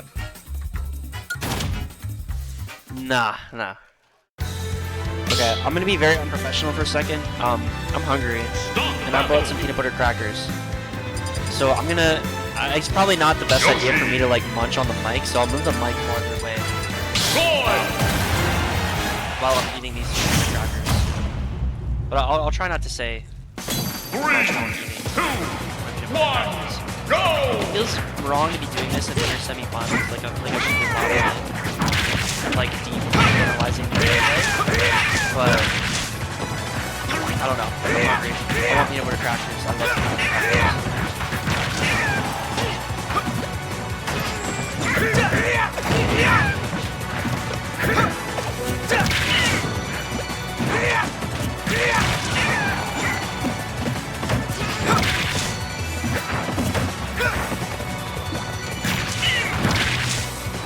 Good jab back here from Vince. Really good use of the double jump into ninja to avoid it. It's like part of what makes Yoshi so good. Like double jump armor is so good. Like you can get out of so many coconuts. And these juggles too, like he just did 40 in like 3 moves. Which is pretty crazy. Vince, big lane, big center, good up tilt with him, catching the roll behind. Wait, Zach, can they hear me?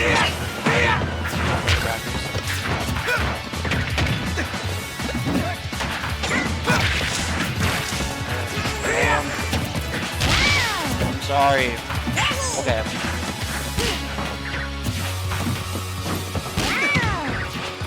Go for Ninja though. Off of Yoshi is very good at handling these tech chase situations, but Ninja hasn't been able to fully capitalize off it yet. But just to say that, we'll be getting that kill, so really good stuff from Ninja. Getting up the team here. Again with these juggle situations. But now Vince, the juggle situation of his own here. Now getting this advantage started, the jab back air. Again, though, really good double jump invincibility usage. Crazy. Here, Vince maybe trying to punch the truck here, but yeah, the up tilt just right into it. Roy's loving arms. Air dodge in the back here, really good stubborn miss. Like, that's just such a clean, consistent setup. It's very, very difficult.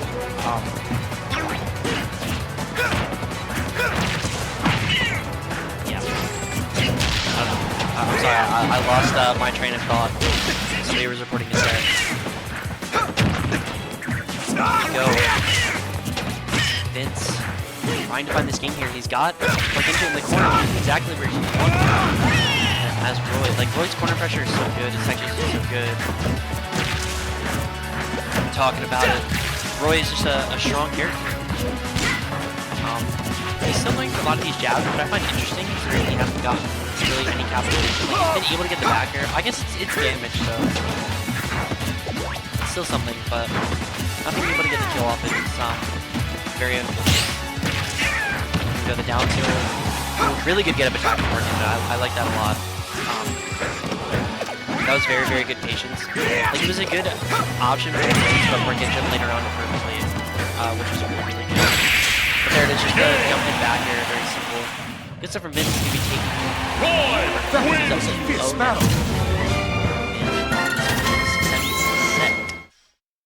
To make it to winners finals with the 3-0 here. We're going right back. Stop battle. Not even like Yoshi. no hesitation. Roy.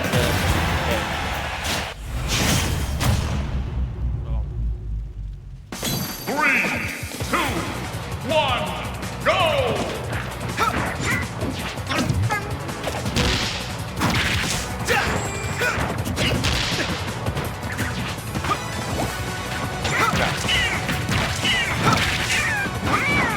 Vince, looking strong. 49% advantage. Really good stuff. And now he's got this juggle situation. Unfortunately though, unable to continue it, Pike able to land back on stage. Now making it back with that double jump invincibility, coming back and really good stuff. And you can see Vince looking for these types of platforms to the side B1. I like that a lot, trying to lock it in place. And potentially get a bigger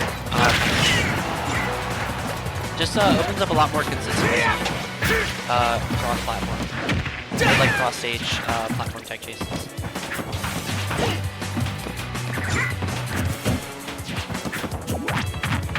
Really good grab of Markinja. I like that grab a lot. Unfortunately, good stuff from Vince though, just kind of like baiting out with the double jump this time. It's so good. So clean defensive. Really good down smash there. Even though it didn't kill, like, sent at a very, very good angle. Unable to get the neutral B there. That's unfortunate for Park and Jay, but okay, there it is. Ridiculous kills from Vince. If we take stock. Now, has the lead here early in this game 3, looking to close it out. 8-3-0 here. So you can see the down there. I'm trying to follow up on it, but just like you said, but Park and Jay able to make his way back to center stage, finding an up smash. Get a kill. They're really good stuff from Park and Jay.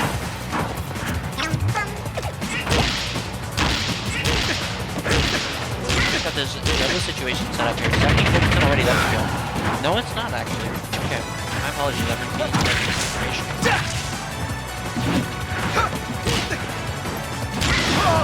It's a really good stuff from Barginja. He still has this advantage going. Like, literally just this entire time he hasn't gotten hit. Since he got bad dribble on Vince. Trying to go down without a fight here. And still, he's trying to like cross the stage. Like, we're going all around the world with this dog. Literally just back and forth with Vince. Good job finally getting back to stage. Unfortunately though, Ruby dying with that Nair out of shield. Yoshi Nair is strong, believe it or not. And it's back. So, good stuff from Marlton here. Looking super duper locked in advantage. It's so good. It's just been very, very impressive. It's been difficult for Vince to really get anything going.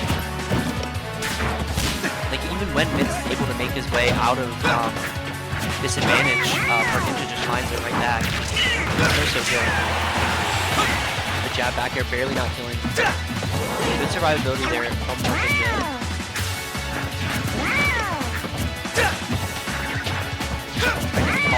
Down.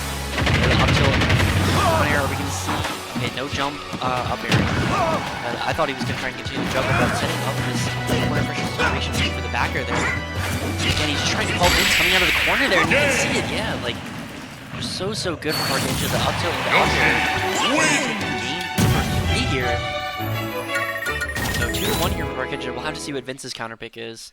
He hasn't been able to counter pick yet, so.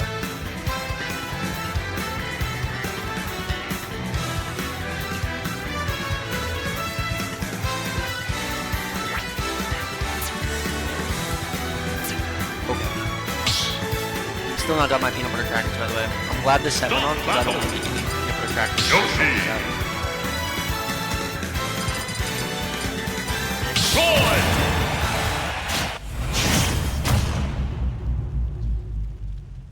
3, 2, 1, go! Okay, small battle over, just get back. I like it.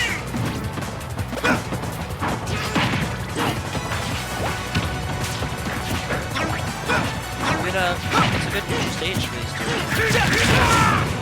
I mean, like, Vince won those first 2 games, like, even though it wasn't necessarily shown on the scoreboard, it still felt like he was pretty dominant. So, it's definitely not the stage where adjustment can be made. You can see here Vince, again, very, very impressive here in this advantage stage. We'll have to see if Markinja is able to do that as well this game. Because that was how he was winning last game. With that really strong advantage team. There it is. Really good forward air. From Markinja going to be taking a stop. Which honestly, like, given how long Vince has been living for a lot of stocks like that,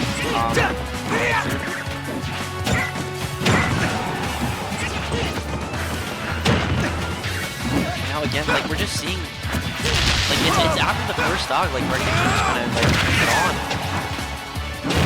Gets, like, his advantage going, but still, Vince able to make his way back to stage.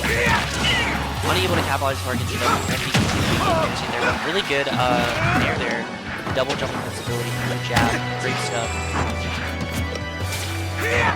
Now, both of these players players kind of like 100% here. Let's see if Arkin can get this edge guard though. No, not able to do it, but this ledge trap is still again, a very aggressive option for him. It's a risk over there to go for. It's still really good. Even if you take a trade there, it's not necessarily the worst. You're just hoping to get yourself out of the corner, and Vince is going to be taking Torque Ninja down to potentially the last stop of this winner's bracket. Here, Vince, this little about 30. One now. Vince trying to keep his advantage going. And just the first, like, the palm so clean. And there does a jab back. It's not going to do it, but no jump. So, yeah. Kind of very opened up to an edge guard there. Good forward here from Vince. He's going to get 3-1 here over Marlton into winners finals, which is probably next on stream if I had to guess. I'm not sure. I think the rest of the bracket's going to be on stream if I'm not mistaken. So you know, it's just like a little strange to me, but still, I do think that like in this matchup specifically, it's probably better for what? I think. Hold on, what are we debating? Okay. On stream? I said losers quarters first. I would say get top 4 set before you run winners finals. Yes. Sorry, Isabella's just kind of outright better. One exception of SNet. I mean, like, no, because Villager has no weaknesses and is the best character in the game. Which, like, I'm just being completely honest there. Like, crazy opinion. Like, Villager is broken.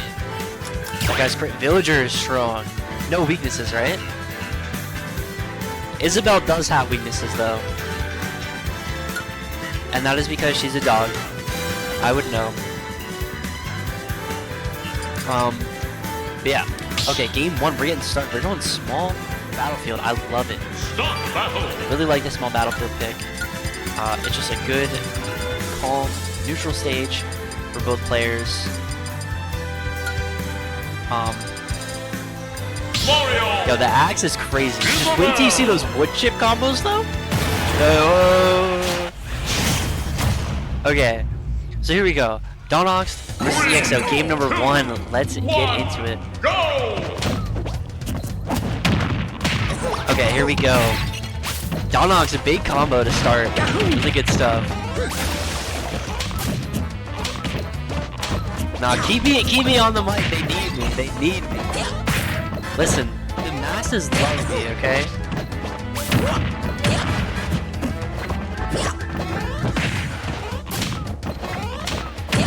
Okay. Here we go, EXO. Keeping this advantage going though. Really good mash though from Donox to be able to get out of that. So, I like it. I like it.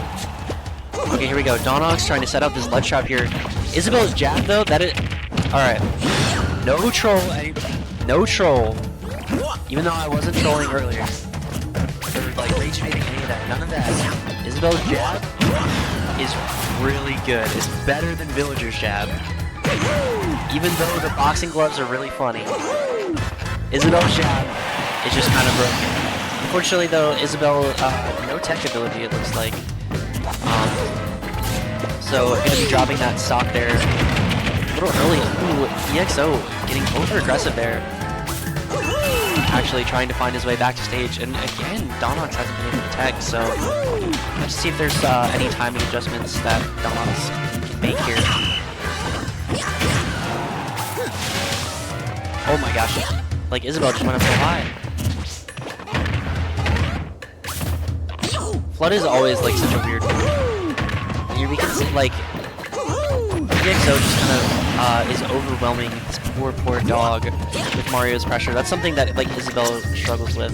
Like any zoner really struggles with that, but we'll have to see how Donox is kind of able to overcome that challenge in the matchup. I know these two have played before. I can't remember the result last time. I think it's pretty even between these two. Okay, and Don won, right? Or was it in winners? Okay, that's what I thought, because I remember Don outplaced EXO, so... Yeah, this is a crazy, crazy run back. From a long time ago, apparently.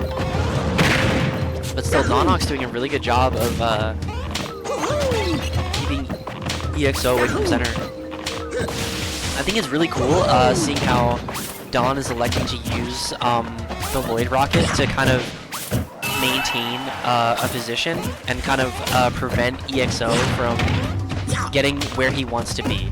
It's a really, really unique way to use that move, and honestly, it's really cool, and it's been working out for the most part. I mean, it's difficult to set up, but still being able to just say, hey, you're trying to get here, well, no, actually, because I have this super duper awesome rocket, and it's gonna blow you up.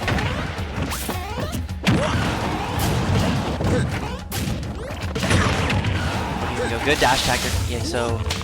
So, ooh, yeah, good patience though from Don on the keep, and there the up smash is just gonna get it done.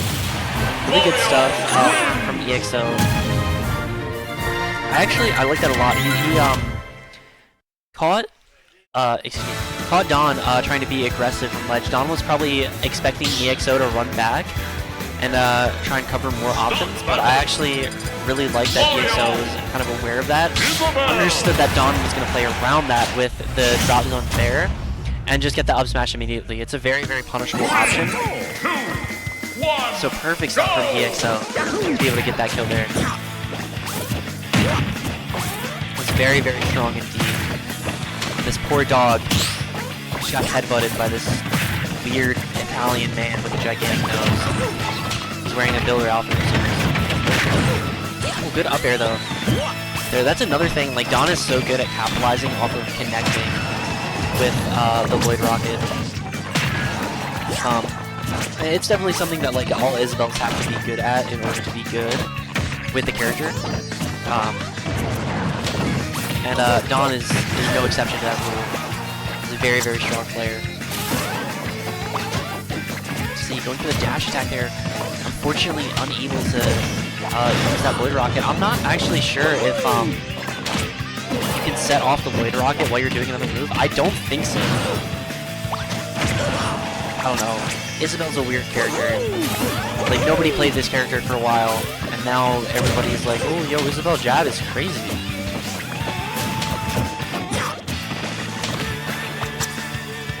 Here we go, the fishing rod. You have to be so careful. That's the fishing rod, but it's still really good out there. From Donok. EXO has been jumping from ledge a lot to try and get back to center. So I really like Don just being ready to call that out with the up air. Another one of Isabel's very strong moves is that next with the Lloyd Rocket. Like the up air just has so much knockback and so much damage. It's honestly like very, very good up air, all things considered.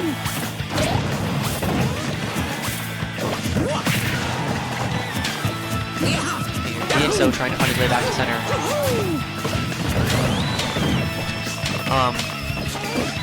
Here Don setting up this ledge trap, and there you can see the up air. Yo, get on the mic, get on. No, get on the mic, get on the mic. Please get on the mic. Okay, sorry, my bestie's here. This is pay-per-view. What are you laughing about? I don't know, get on the mic. Take the microphone. I need a co-commentator, okay? Okay. No. There's no audio from Edmonds for the entire night. No, they are. Like, they can hear us, but... Like, I've been, like, talking to people, but I can't hear anything. What? What are you talking about? Alright, if you're not gonna take this seriously... Okay. I'm sorry. You could be the color commentator as long as you don't talk, like, crazy. I'm getting... Like, this is what I'm talking about. I'm getting, like, deep, like, analytical, and you're just up here, like, messing around. Okay, then go away. Oh, okay. What do you like about it? Okay. Yeah. Yeah.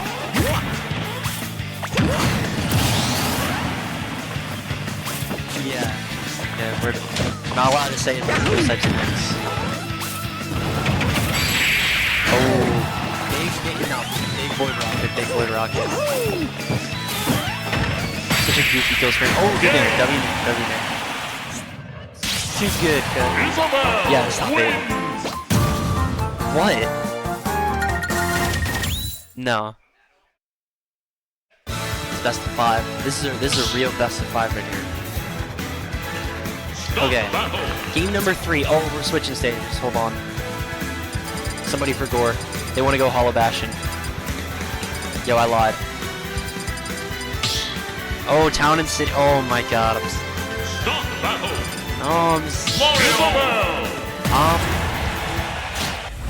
My deep analytical reasoning behind EXO going town. I think he probably just forgot that Isabel likes the stage a lot and decided to pick it.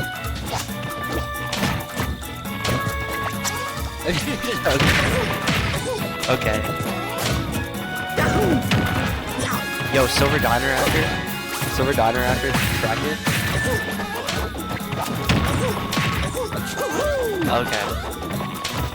Okay, Wawa though. Wawa. Shake Shack is more expensive. Nah, Shake Shack's more expensive. I can't go to Shake Shack because I had to get like. Nah, I can't leak my Shake Shack order. I can't. Shut up. Yo, get it. Yo, Zach, can you tell this guy to get off the microphone? I know I invited him on the microphone. Oh, good. Okay, I'm sorry. I've just been talking to nobody. No. Keep muted. I've just been talking to nobody for like the past 3 minutes to stream. Okay.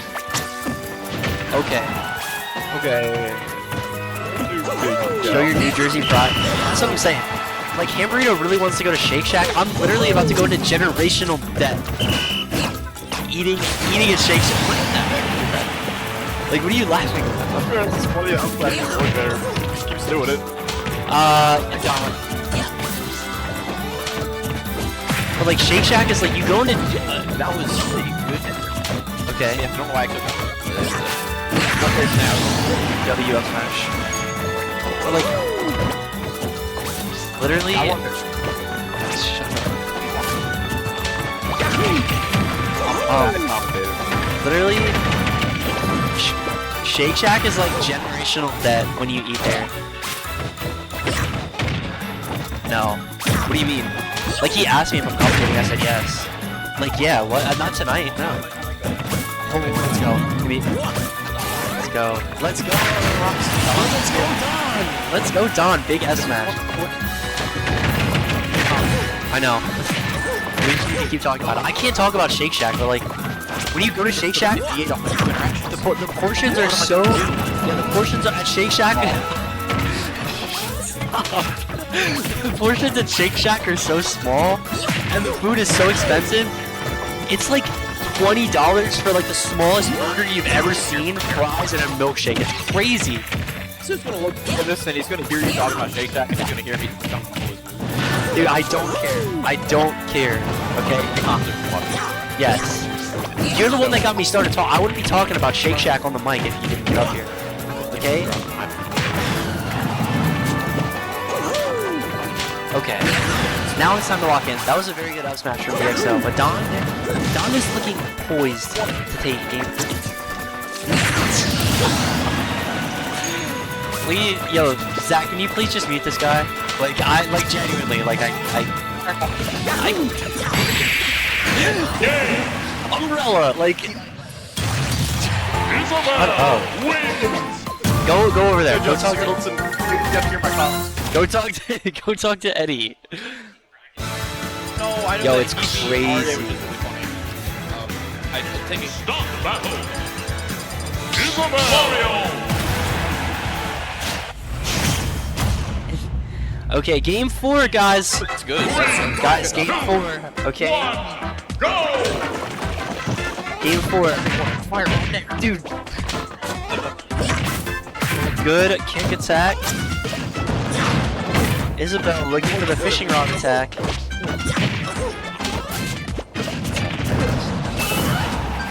Like you. Oh my god. I have to like. Once again.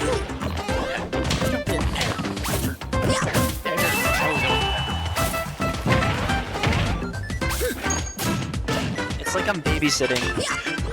That's what it feels like right now. Yo, Donox still has not teched like a single thing. You can't touch. No, he can't. He just like me for real.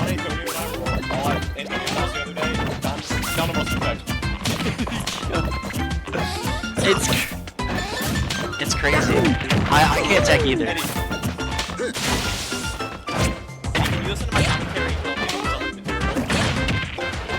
This guy. Hey, listen. Yeah.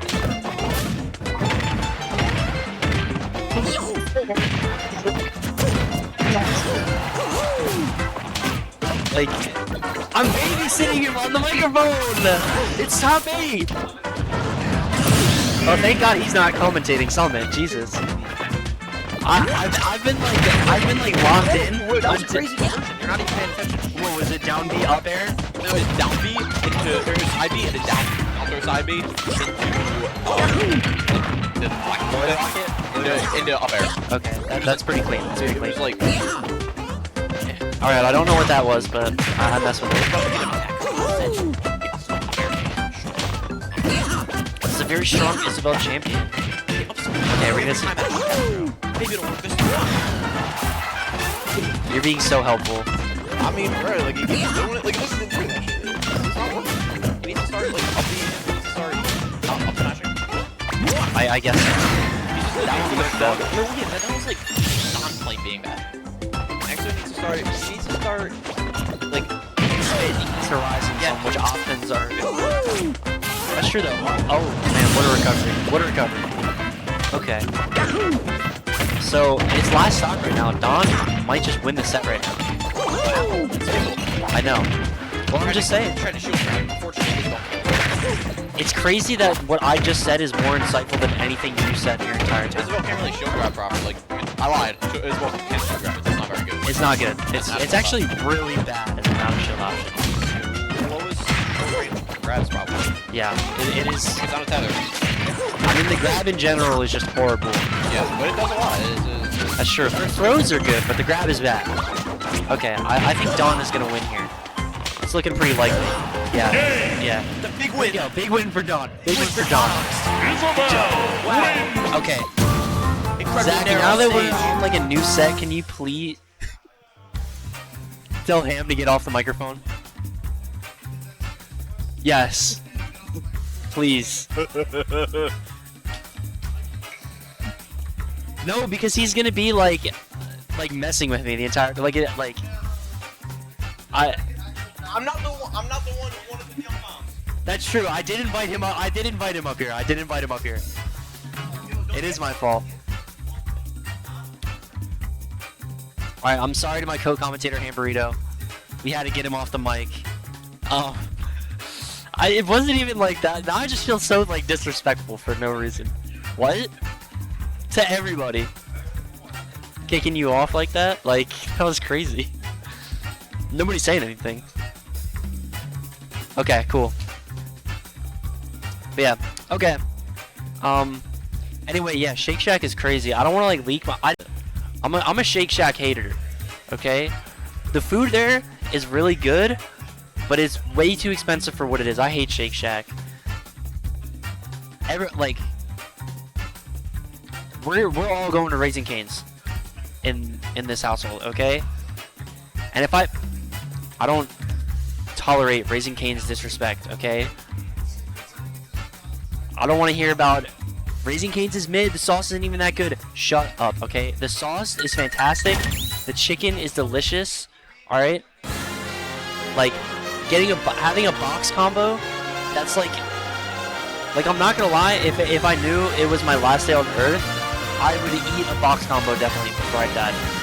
That's all I got to say. Okay, next set. Anyway. Next set, Little Mac Main Park Angel. We have Yoshi versus Min Min. This is probably one of Min Min's like few matchups that aren't like really good. Yoshi, there's like a very specific angle that Min Min is like, if you're approaching her at that angle, it's very like good. It's very good. It's hard for Min Min to cover approaches from this specific angle, and Yoshi is one of the few characters that approaches from that angle.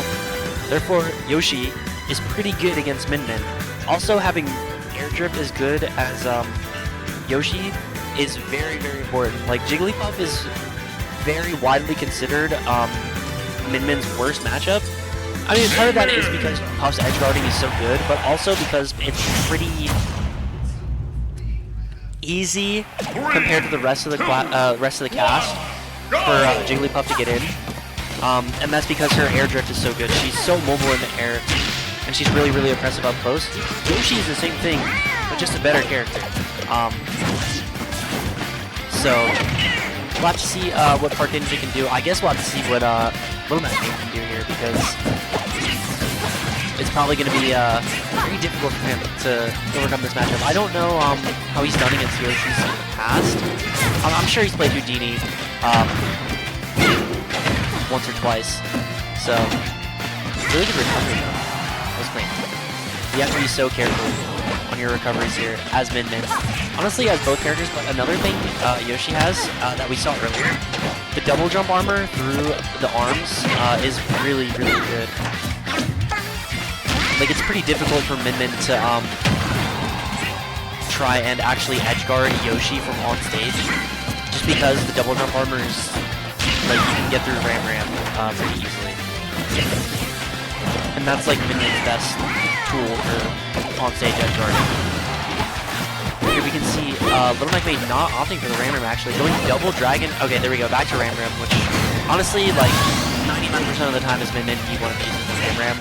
The other 10% is probably like 9% of it is Megawatt when you're trying to kill people. And then, yeah, like, see here, the Megawatt, you have to be very careful. Like, Megawatt Nair is so good. Megawatt Nair is so good. And it's also a very, very good ledge trapping tool, which honestly, I feel like it might be something that Little Mac Main might want to opt for over the edge guards in this matchup, is the ledge trap, because Min's ledge trapping, again, is very, very good. And the edge guarding isn't going to be as effective here, but the neutral get up into up smash, very good stuff from Little Mac Main. Not being scared at all, trying to pick a defensive option, even though Arkinja was on the offensive there. Really good stuff from Little Mac Main. I liked it a lot. Anyway, the other 1% of Min Min's other arm is just the time where you are on dragon trying to switch to Ram. Here we go, let's see if Park can get this ledge trap here. Good stall from Little Mac Main. Honestly, I don't know if I agree with it, but I also don't disagree with it. I feel like back throw is probably more effective there, but again, like I was saying, like, part of the reason back throw is so good is because, like, most characters are just gonna die there because Min Min can just edge guard them. But Yoshi's one of the few characters that's actually difficult to edge guard for Min Min in the way she would traditionally take care of most of the cast. So not a bad forward air, especially if Little Mac Main was trying to reclaim center, which he probably was. But so really good edge guard there from Park Ninja, gonna be taking stock. Now he has a slight lead here, but again, Min Min does have the potential to kill very, very early, so have to see what can be done here. The Megawatt Nair. Well, actually, he's actually going double dragon. Okay, this is not something you really see that often, but here is Ram coming back out here. Down throw up air. Good juggle situation for Park Ninja. He's just kind of racking on this extra credit. This is something that we saw Vince do against Park Ninja. And again, the same thing is true for both those players. Like, getting extra credit is just so important. Good walk-up down smash, honestly. Set up the edge guard there. It is the simple nair, run off, double jump nair. Good stuff from Park Ninja. One here. We'll have to see where Little Mac Main counter picks for game 2.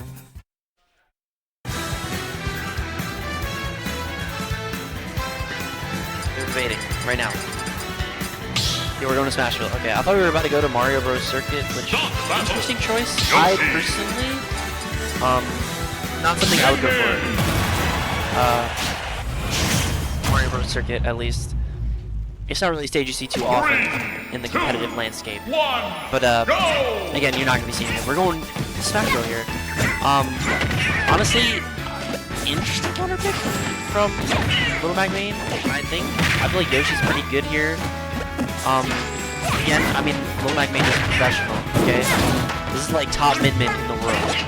Low-key better than Dorabiki. So I trust the judgment. But Parkinja, just having less room to operate can be very good for Yoshi, but it can also be kind of a double-edged sword, because it might make it harder for Yoshi to be able to kind of set up his approaches in certain spots, just given how much less room there is to actually be able to play around Min-Min. So we'll have to see what this stage pick brings. Right now, though, very even finish. But really fun up smash from Parkinja, pulling out the lag there. So really good stuff there from Parkinja, getting that up smash out of shield. Just got that quick run up, punishing Min-Min where you kind of need to. There's like very little opportunity to actually get a punish on Min-Min, depending on what she does, but Parkinja saw the timing and he reacted accordingly. That was perfect up smash. So really good stuff here. He's taking a slight lead here at the beginning of this game too.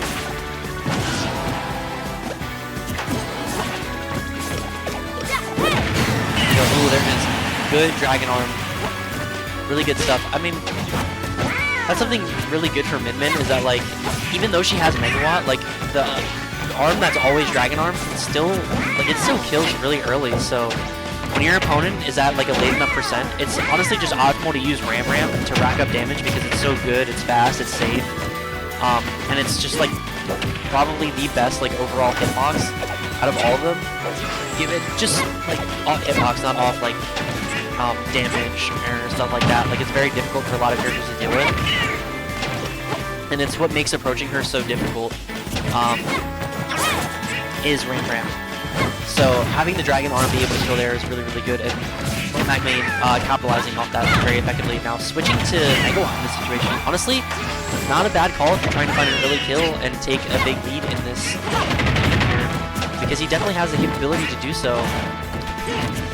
And with a ledge trap, I mean, Megawatt's going to be killing very soon. It's just ridiculously strong.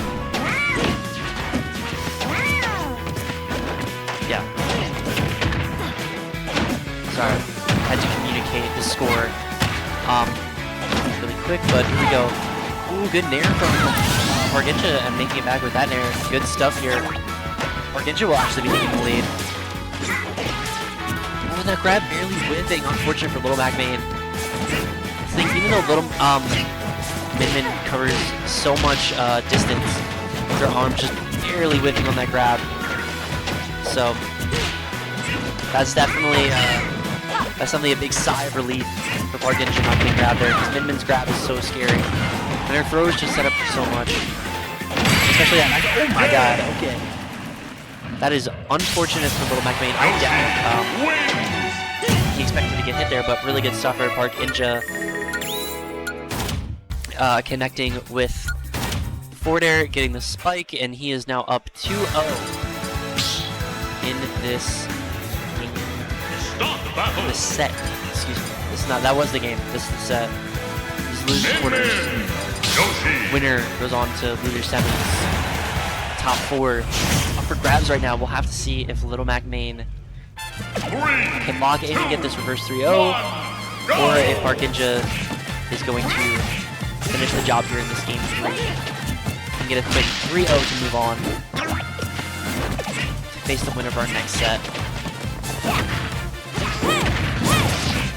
So here, so far though, Little Mac Main doing a very good job of racking up damage here, and yeah, there is the back throw. Like, it's so hard, it's so scary to deal with for some of these characters, but unable to capitalize there. But now, trying to keep him in the corner though, really good job getting out by Parkinja. Now getting this juggle situation, he's actually taking the percent lead. Fully, I mean, Yoshi just does so much damage. the juggles are so strong, and it can be very difficult for Min to land in a lot of situations. But the second Little Mac Main gets down, you're going to be able to find the kill there. Really good stuff from Little Mac Main. The Dragon Laser is so strong, especially when it is buffed after a grab. Really, really good stuff here. Now the game pretty much dead even, only 22% separating these two. 22.2 to be exact. But there it is. Good dash attack there from Arkinja. Gonna be tagging on just a little bit of percent, but he hasn't been able to really find any sort of meaningful advantage yet. Neither of these players really have, but Little Mac Main trying to get something started here, but putting up good pressure, trying to keep Arkinja at bay here. Really good up smash out shield. I like the patience from Little Mac Main. Knowing that Arkinja has been playing really well around some of his own options. Like, Arkinja's patience has been really good so far this set, so Little Mac Main is doing a really good job of starting to match that and picking a lot like less laggy options. Which Min has at her disposal in spades. I mean, like things like up tilt and down tilt are really, really solid. Compared to like doing smash attacks with the arms. So really, really good adjustments so far from Little Mac Main. I like what I'm seeing in this game 3, and Arkinja hasn't really been able to get any meaningful advantage started so far, except for that juggle, but now this juggle coming in, unable to land. Oh, that up air, barely whiffing the up air there. I feel like an up smash might have been the right call there. I'm not entirely sure if it would have killed with rage, maybe. It's probably a really close call, but... Okay, there it is, the jab. Really whipping the grab, that was so scary. You have to be so careful whipping grabs. That's the one thing about Min's grab. The only downside to it being it is very laggy and easy to punish.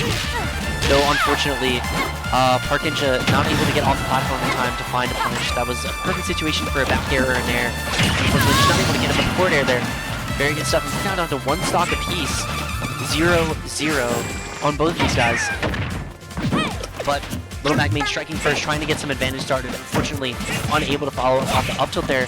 But now, just kind of playing this classic Min pseudo neutral, whatever you want to call it, where she's just kind of sitting there and throwing her arms at you. Here. And now trying to get this corner situation set up. You gotta be so careful with these options he's getting, but I like the fact that he's not really, Little Mac Main, excuse me, is not really committing to any, smash attacks with the arms. Like, he's just doing the light, little pokes. Even though they're not killing, it's leaving him a lot less exposed and susceptible to a big punish from Arkinja, which has been, where Arkinja has been making his money so far this set. So, a really good spot dodge, unfortunately unable to find the up tilt. Arkinja found his way in, but unfortunately unable to capitalize off the nair, despite the tech situation being set up there for him. Here, really good stuff. Little Mac Main will have to see if he can find this game through this corner pressure here. I don't think up throw will start to kill yet. And up smash definitely will, so Arkinja has to be very careful of how he chooses to approach. And then the down smash, really, really good stuff. Just fading right over and getting it with that down smash. Little Mac Main taking game number 3 here, not going down without a fight. Really good stuff. I think he's making a lot of great adjustments. We'll have to see how Arkinja decides to respond. Arkinja is definitely anticipating a lot of very aggressive and risky options from Little Mac Main, as he'd been doing. Little Mac Main adapted that. We'll have to see how Arkinja decides to respond and make adaptations of his own to try and now match Little Mac Main's patience. Maybe it'll be more patience, maybe it'll just try and be more solid in advantage. We'll have to see here as we head into game number 4 on Hollow Bastion. Pretty similar to the Smash Bros. Counter pick, just with a little bit more room to operate, which might be where Arkinja, or exactly what Arkinja needs, just having more room to play around the things that Little Mac Main wants to do. We see that was a big opportunity there. Unfortunately, did not commit fully to that edge guard. So Little Mac Main able to make his way backstage here. Now finds himself in center, although Arkinja able to find his way there as well. Here we go, the juggle situation for Arkinja. Not not able to get this edge guard here. Really good stuff, avoiding that lead trap situation from Little Mac Main. And now setting up a lead trap of his own here. See what he can do. The Ram is, or not the Ram, excuse me, the Megawatt has been very difficult for Arkinja to play around now that Little Mac Main isn't being as aggressive with it. He's kind of become more accepting of the fact that he really has to go for like the weaker hits and just rack up damage until he inevitably gets the kill. Which honestly, very, very good and necessary adaptation to make. You know, you don't want to be too aggressive, especially against a character like Yoshi, who's just going to blow you up the first chance he gets. And we've seen it, like, Arkinja's advantage has been so good all night. Like, he's been doing a really good job on juggles. Is up there here to kill? No, not quite. But Arkinja's been doing a really good job on his juggles. And he's been patient enough to be able to find kills when he needs them against Little Mac Main, even at some earlier percents. So Little Mac Main, you know, just being accepting of that and willing to let him live till whenever, and just going for these weaker hits that are still going to kill eventually is really, really good stuff. Arkinja hasn't really found a response to that edge guard there. Really, really good stuff from Arkinja. Another area where Min is very susceptible is that offstage, and that's a place where Arkinja really has to capitalize off of. But Little Mac Main has been doing a very good job with his recovery so far. We're going to see the edge guard here. Okay, good stuff from Little Mac Main, just snapping to ledge immediately. You don't want to spend any time hanging with that tether, especially against a character like Yoshi. It can be very easy for him to just gimp you in there. Alright, and now both players finding themselves back at center stage, but now unable to follow up the edge guard. It's so good. The patience from Little Mac Main has been very, very solid. In honestly, in every facet, like, it hasn't just been neutral and advantage. It's honestly been recovered as well, but the drag down back air into the forward smash, really good stuff from Arkinja. He has a very solid lead here. And again, the problem with not going for these more aggressive options is that now Arkinja knows that it's kind of not exactly safe for him to take more risk, but he knows he's not going to be dying as early with a lot of the options Little Mac Main has been picking. So it's going to offer him a lot more opportunities to kind of get this extra credit here, but Little Mac Main has been doing a very good job of making sure that doesn't happen. He's netted a solid amount of damage now. Arkinja's going to be at 100%. You have to be so careful of so many different options. Megawatt might come out here to finish the job, and you always have to be careful of the way you decide to approach, because Min's off smash is very, very fast. I believe frame 6, frame 9? And you can see Little Mac Main looking for it there. It's such a good option. It's very quick, fast, and it's gigantic. Here, Arkinja doing a very, very good job here. Disadvantage, but I think it was Megawatt. I couldn't tell. That was so weird, the way that looked, but still really good stuff from Little Mac Main. Being able to find that stock, we'll have to see if he can finish the job here. This edge guard situation might be everything Arkinja needs, but still really good job from Little Mac Main getting back to stage there. Oh! And there it pops out right into the forward air, quick headbutt, and clean 3-1 from Arkinja.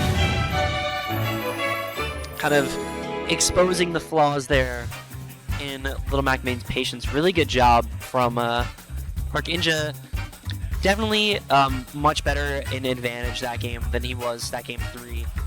And we are now starting our top 4, so we're reaching the end of the bracket here. Only 4, potentially 5 more sets to go, depending on how Grand Finals goes. But first, we'll have to see this matchup to decide who gets this last spot in top 4. Is it going to be Donox or is it going to be Noodl? Donox has beaten Noodl before, I think, like 90% sure. So we'll have to see if he can do it this time. Eddie's been playing very, very well this bracket, so we'll have to see. He took Tweek in a very, very close set. Unfortunately, just not able to clutch it out last hit. But Donox has also been playing very, very well too. He's been taking out a lot of big names. Beat TJ13, he's beat Arya so far. Was barely not able to take it over Vince. But if he's able to get this set over Noodl, he will move on into top 4, which would be very, very big. What's up? Oh, no. Don has beaten Noodle before, right? Okay, that's what I thought. Okay. I was like pretty sure he did. Yes, here we go. Getting started. Just the classic. No mixing it up. No nothing. It's gonna be Isabel versus Donkey Kong. Yeah, not Daisy. Donkey Kong. You know, I don't think Noodle would ever play Daisy. I don't know. Maybe he's got that in his back pocket. He saved it for the right time. 2, 1, go! But here we go. Game number 1 on Hollow Bastion. Again, we saw it earlier against Tweek. The stage is honestly really, really good for Noodle. He's really, really comfortable here. So it'll be interesting to see how Don chooses to play. I definitely think it's not bad though. The single platform layout seems to be working for Donox.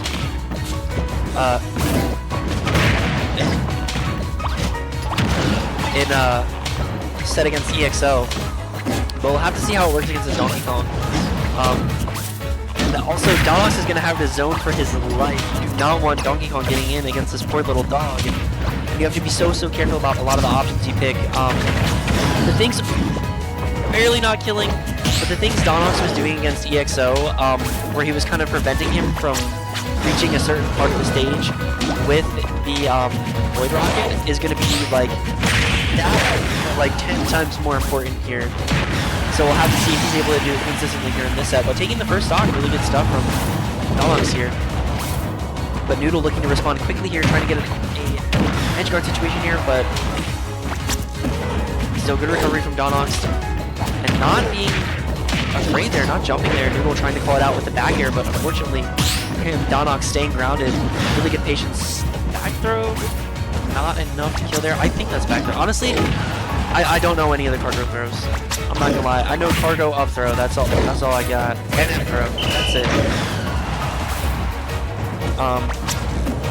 Okay. Go. Donox has been doing a really good job so far.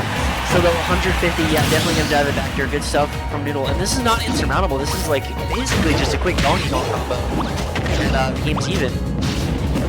But Donox, different edge guard, barely just timing that down air there. Just ever so slightly. With really good patience to be able to punish that up B. It's honestly a very, very scary up B. Like even if you get hit by like a single hit of it, you're probably not getting a punish. So really good patience from Donox there, waiting until exactly when it ended to be able to get that forward air. Try and set something up here. Donox has just been all over Noodle so far this set. He is not letting Noodle breathe, but unfortunate mistake there. Just barely missing. Oh, and the up smash doesn't actually come out. I thought we would have seen an up smash there off that down B. But Noodle looking for his own, an edge guard of his own here. Oh, good tech though. Good tech from Noodle, but again, really good forward air from Donox to avoid that situation. The up B is gonna kill. Yeah, not very surprising. That up B is ridiculously strong.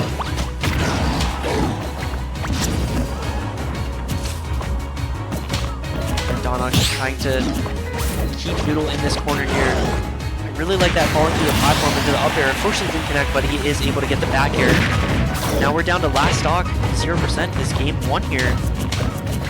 Noodle trying to get some advantage on it, but Donox finds a grab into the dash attack, so he'll actually be taking the lead here. We go to up tilt into up air, and now trying to set up the situation where Noodle can't exactly get over it, but Noodle is able to make it back to center again. But up air, nearly not enough to kill in the back air. Are we going to see a forward air? No, we're just going to see the fishing rod caught his favorite monkey and just threw him right back. That was a catch and release right there. Only true fishers would know that.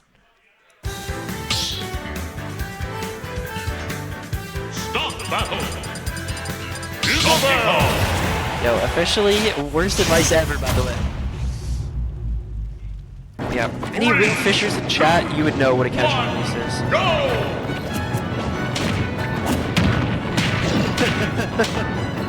What? Yo, did you hear me talking about how much I love Canes? I love Canes. Sorry. I have no money either. I just spent like $100 on shampoo today, so. Yeah. Okay, anyway. Oh.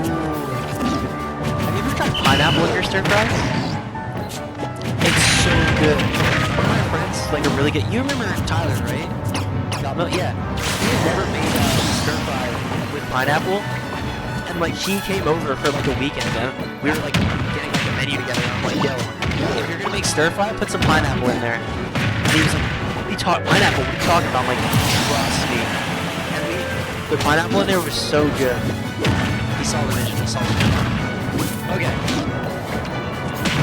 Yeah, speaking of pineapple, Isabelle is yellow, just like pineapple. Did you know about this? Yeah. Anyway, sorry, I got a little off track. I'm very excited to go to Raising Cane's. In case you couldn't tell. Okay, that was really weird. Yeah. Yo. Exactly. Well, he's not actually. I'm kidding. Okay. Here we go. One stock apiece. Same story, same song and dance as the last game. Here it looks like we'll have to see if Noodl can get any advantage going, but Don right now, he's been all over Noodl. I really like how aggressive he's been.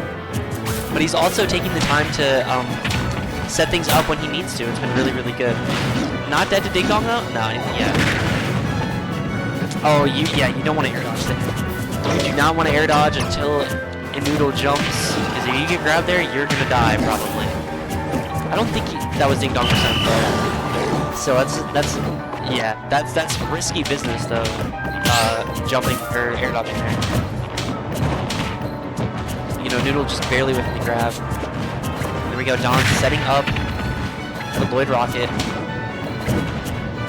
No, you can't. It's okay, nobody can hear you. I hope. Oh, okay, that was really weird. Oh, get back here! Does get the kill. Okay. Donkey Kong wins. That was like the strangest DK side B ever, though. Like all time. Yeah, it's just like okay, like whatever. Yo, this. Stop battle. Donkey Kong. You'll never believe who told him to do that. 3, 2, Yep. 1, go! Okay. No, we were gonna run it so early. It was literally gonna get ran before like any of the losers quarters matches.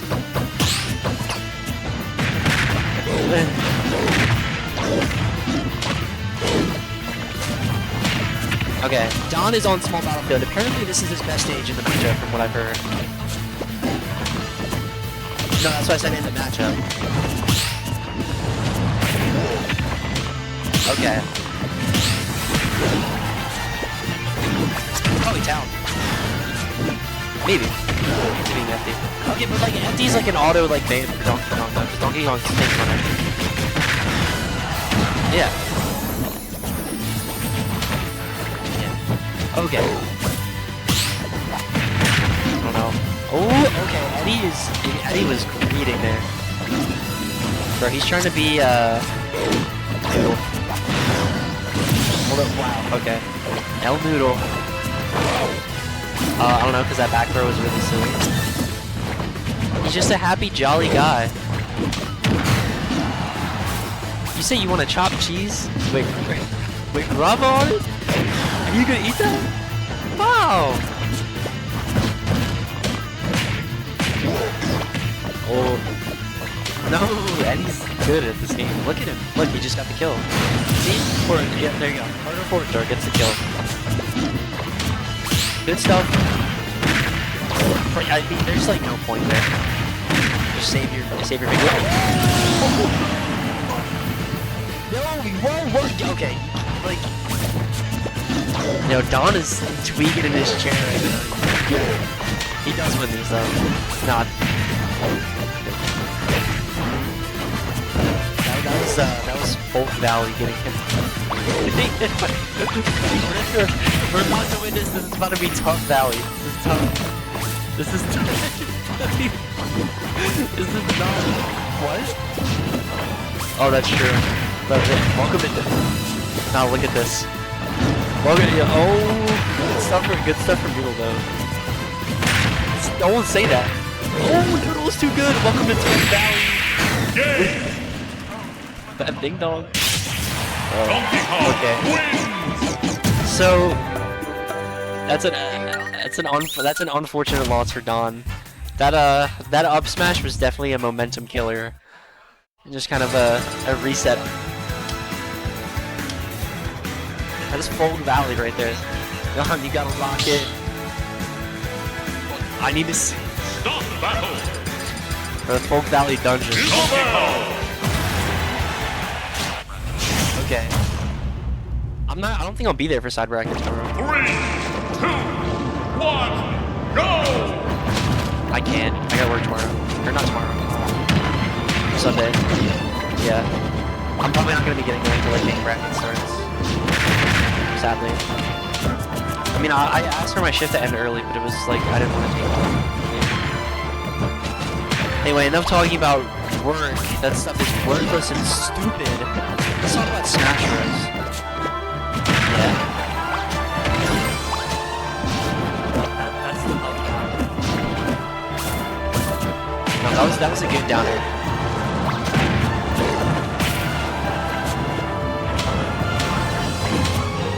No, the fishing rod. No, don't throw out the fishing rod randomly. Maybe on the next card. Like fishing rod here is gonna get. That's crazy. Yep, told you. There it is. Good. Are you talking about having a?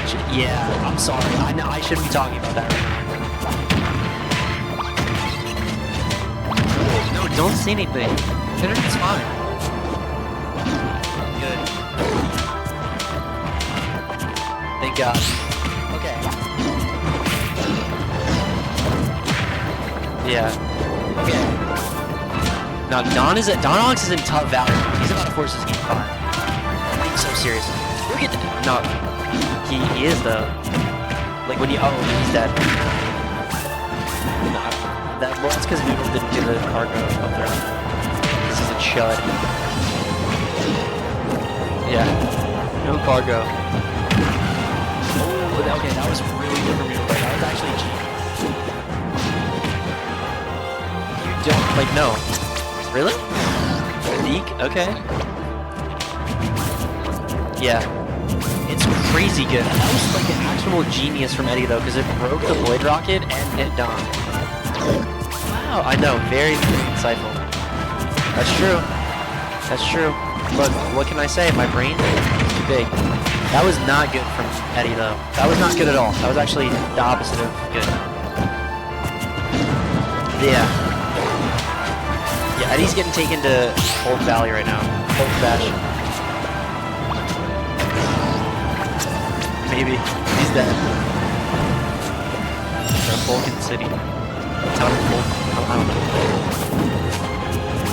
But this right now, this is... Oh, Smash. Dude, this is the W... This is the... Yo. Balnox is literally playing the Huss Hounds. No. Oh, what a parry! What a parry! Welcome to Tough Valley. Look at that parry, that was crazy. Oh, good back air from Noodle. Somehow didn't kill. Yo, Don is talking to himself right now. Welcome to Schizo Valley. W recovery from Don. Yo, what a punish. What a punish. You can tell Don is not happy about that punish. That was a free F smash of his own. Okay. Okay, Don's about to win. Potentially. What is Eddie doing? He's dead. Eddie, yo, Eddie, what are you doing, pal? Okay, game 5. This is a hot set. Winner gets into Tough Valley. Loser dies. Okay. I'm pretty sure they just ran it back. I don't know, I wasn't looking. 3, Yeah. 2, Okay, 1, okay. go! Alright, let's see it. This is it. This is for all models right here. This is game number 5. This is a very obviously your break. I don't need to gas up how important this game 5 is. This is the most important game in the set so far. And right now Noodle is starting off very good. But Don getting his own advantage, starting here, very good stuff. And now he might actually get his ledge trap here. Ooh, no, okay. Good up B from Noodle, barely misspaced that. Down here from Don, very unfortunate. Well, good roll. And Don, I really like the way he's falling on the platforms here and trying to get advantage started off of that. It's really solid stuff from Don. Unfortunately, it hasn't paid off much this set, just because Eddie's air dodge timing has been on point, but it is good back throw. Yo, goes crazy.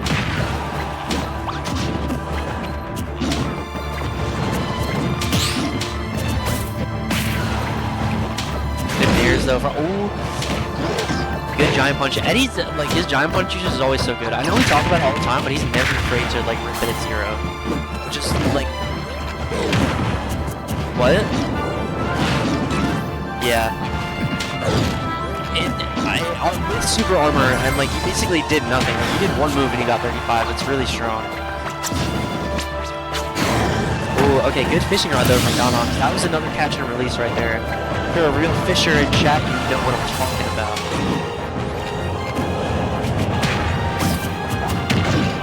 Good down throw. Maybe advantage right though. The dash tag, unfortunately not connecting. Oh, what a setup from Don though. That's a clean 73 now, 78. I mean, that's 5 more %. It's not really big, but that's true.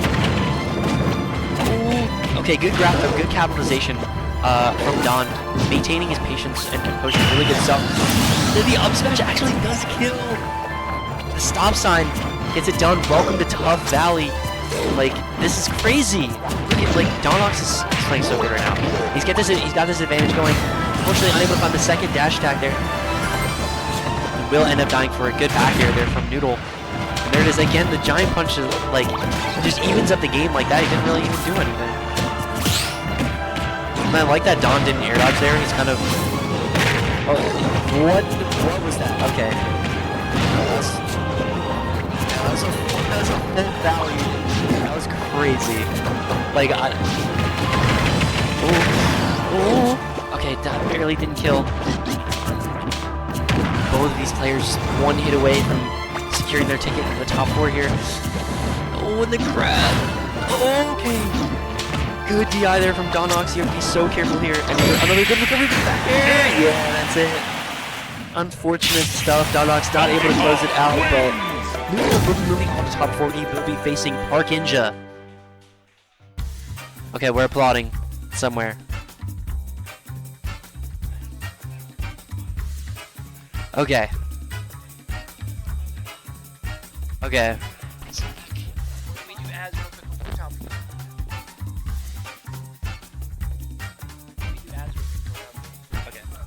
Okay. We're gonna do a quick ad break real quick before we get into top 4, and then we're moving into what side do you want to do first?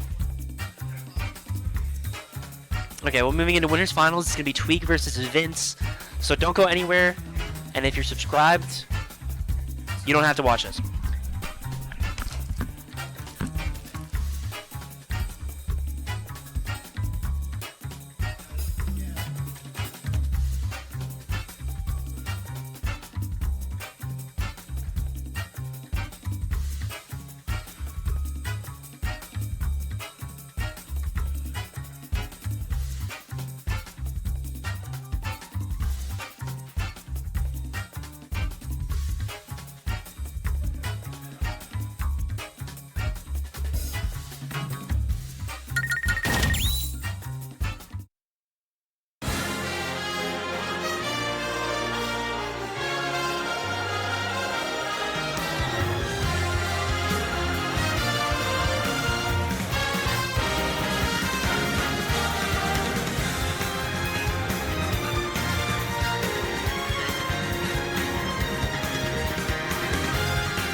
It is Vince. He's back. We figured out who he is. The Demon Prince of SJ. Yeah, that's what they call him, right? It's a Demon Prince? I think.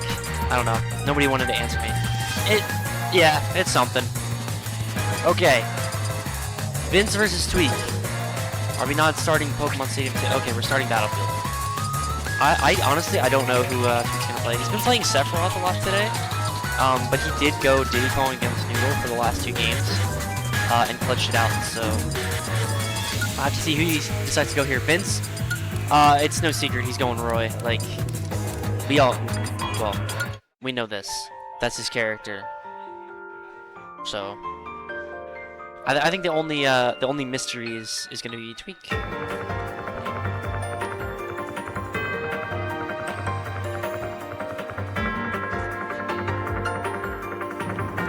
Okay. We're still deciding the music counter pick for some reason. I don't really know what they're doing. Tweek's just chilling on his phone. Casual, millennial, I don't know.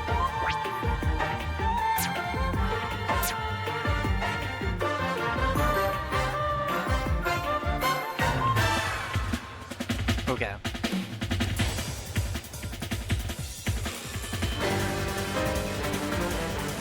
They're still okay.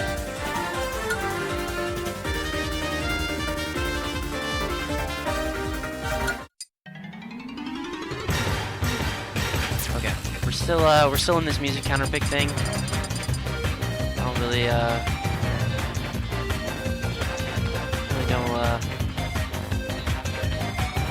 okay, they were actually waiting on the ads to be done. I'm sorry, I probably should have said something. But yeah, we're good. It's okay. Oh, this Sephiroth, yes. Please tell him I said hi. Vince! Boosk says hi. He says hi. He says what's up. He says sup, Boosk. Like verbatim, that's exactly what he said. Okay, here we go. Game 1, winners finals. Vince versus Tweek, Roy versus Sephiroth. 3, 2, 1. It's a matchup I think both of them are definitely very familiar in. One of Vince's longtime practice partners actually did play Sephiroth. I'm not sure how much they play now, but I know Vince has a lot of experience in this matchup. And Tweek also has a lot of experience in this matchup as well. Against some more at the top level. Now, I can break it down, I guess. I hated this matchup when I played Sephiroth. I hated it so much. Roy is so fast. He kills you so early. His moves are so good. It's really difficult. But Tweek, honestly, I think he has a very good track record in this matchup. I know that for sure. And there's definitely things Sephiroth has in this matchup that are really, really good. Like, it's pretty easy to edge guard Roy. And Tweek, obviously, he's a professional. He plays this game for like a life, you know, like that's it's like a job. So it's gonna be really easy for him to set up the situations that actually make it possible to kill Roy really early with edge guarding. But another problem is that like Roy kill really early. So Sephiroth doesn't get to play with Ping as much. Like you see the jab back here killed at like 70. So I can't even say that's commentator's curse. It's just commentator's truth, I guess. Oh, he's dead. That was really good from Vince. That was really, really clean. I like that a lot. Sacrificing your stop, like you're at 100, your opponent's at 0. Just kill yourself and kill them too. Like, you know, take them down with you. Also, so really good stuff from Vince now. Up an entire stock at this point, so not even like having to worry about extra credit. So League is gonna have to really lock in here, but already doing a great job on this stock. Vince at 64, can't quite get the advantage started off in there, but really good grab out of shield there. Sephiroth doesn't really have any like fantastic things to do after shield pressure, especially with like Nair. Like after Nair, you can, but with Nair, you kind of have to pick a defensive option, and I doubt he was expecting that level of patience from Vince. He's a very aggressive player, but which is part of what makes Vince so good is that he's able to maintain that aggression while being as patient and as like tactful as he is. I think I use that word. I'm like 90% sure I use it. Whatever. But Vince is a genius. This is Picasso versus Leonardo da Vinci, basically. Like that's the way I see it. These are artists of the game right now. No glaze, none of that. Really good nair from Vince. Again, like the patience is just it's there for both of them. It's so good. Really solid stuff. From Tweek, and there it is, the shield break. That's a classic. That is a Sephiroth classic, and I love the option to go for the back air there. Something that's like kind of a secret with Sephiroth is how Wing works, but it's actually the more damage you do, the quicker you'll lose Wing. So opting to go for the lowest damaging option that's still going to kill there. Very good stuff for Tweek. He'll be able to maximize his time with this Wing here, which is so important. It's really the only factor that kind of allows Sephiroth to keep up with Roy in terms of just raw speed and stats like that. Still, frame data wise, it's a little different, but having this much speed and this big of a movement increase is very important in this matchup, despite the disparities in frame data between the two characters. And there it is, that uppie. I was talking about it in his. Oh my god, Tweek is tweaking. Okay. Now, this is, Tweek. That is not organic. Okay, that is not organic. But still, I respect the attempt. I respect the attempt, and I think it's a sign that Tweek is confident he can win the set. That's the way I see it. But we'll have to see in game 2. I'm pretty sure they ran it back to PS2. Yeah, just going right back. Honestly, I agree with it. Really, just good neutral stage. It doesn't benefit one over the other. And there's not really a stage that Sephiroth can go to in this matchup that is also going to benefit Roy. So just kind of keeping it cool, keeping it comfortable here with the stage choice. I really like it. Ooh, good counter from Vince, but unfortunately, Tweek was actually ready for it. Really good stuff from Tweek, but I do like that. I like that counter. Wait, I also completely forgot that Vince played Sephiroth. Nobody said it. It just like popped into my mind that Vince did play Sephiroth once upon a time, but Vince also he knows that character's trash. And, you know. So doesn't play him anymore. Sticking to the Roy, which good. No, Sephiroth Dittos are not the most fun. As cool as he is. Here we go, Jazz. Back air. Not gonna kill, but ending a big percentage, but still sailing to move out. Vince is probably gonna have to look for a kill here with a side B if he wants to get a kill before Tweek is gonna get win. Yeah, and you have to be so careful. I'm surprised he's not looking for these down these as much of a really good edge guard there for Tweek. That linked up there, so careful, but that was the perfect hitbox right there. Got right on the edge, and even though it didn't wasn't the strong hit, that was all he needed to get the kill there. Vince with no kill. Great patience for Tweek there, though. I really like the idea to go down and get that grab, but unfortunately Vince was just ready for it. Here we go, Vince. This platform here. And Tweek getting a big advantage started. I love the idea to go for the falling up right there. Try and call that air dodge back throw here. Unfortunately, not setting himself up for anything. Vince, he knows. I mean, it really is with like Sephiroth getting back throw. You just have to be like super duper patient, and you know, not have a brain fart. Really, pretty much is the way you play around that. And, Vince is wise that stuff. And so great back here from Tweek there. Ooh. Oh, not good S smash from Tweek. I don't know what he was doing. Okay. Here we go, resetting the situation. As we're trying to get back to neutral, but Vince getting this advantage going. Unfortunately, not able to find him there. Again, the blade dashes have been so good. I do think blade dash is kind of underexplored. Like, I don't see a lot of Sephiroths use it as much for as good as it feels. Like, it's such a strong movement option. And Tweek is definitely like he's been using it very well so far all day. So.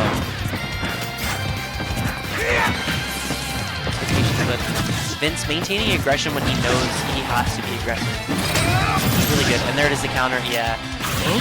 Oh, and he gets his leg back from game 1. That was good. That was good. Like Tweek off stage. Vince is I would say like level probably level 5 Royce CD. And Tweek just Tweek off stage August slash level 5 Royce CD. Very impressive. Very impressive. But you'd love to see it. Good stuff there to Tweek to I imagine they're just gonna run it back. I don't know where Vince is gonna go. Blade dash is so good. I agree. It's such a good move. Like blade dash and down tilt are like the sleeper like best Sephiroth moves. Stop battle.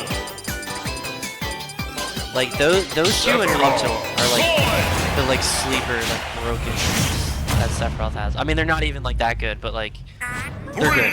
They're really good. They're really good. They're really cool.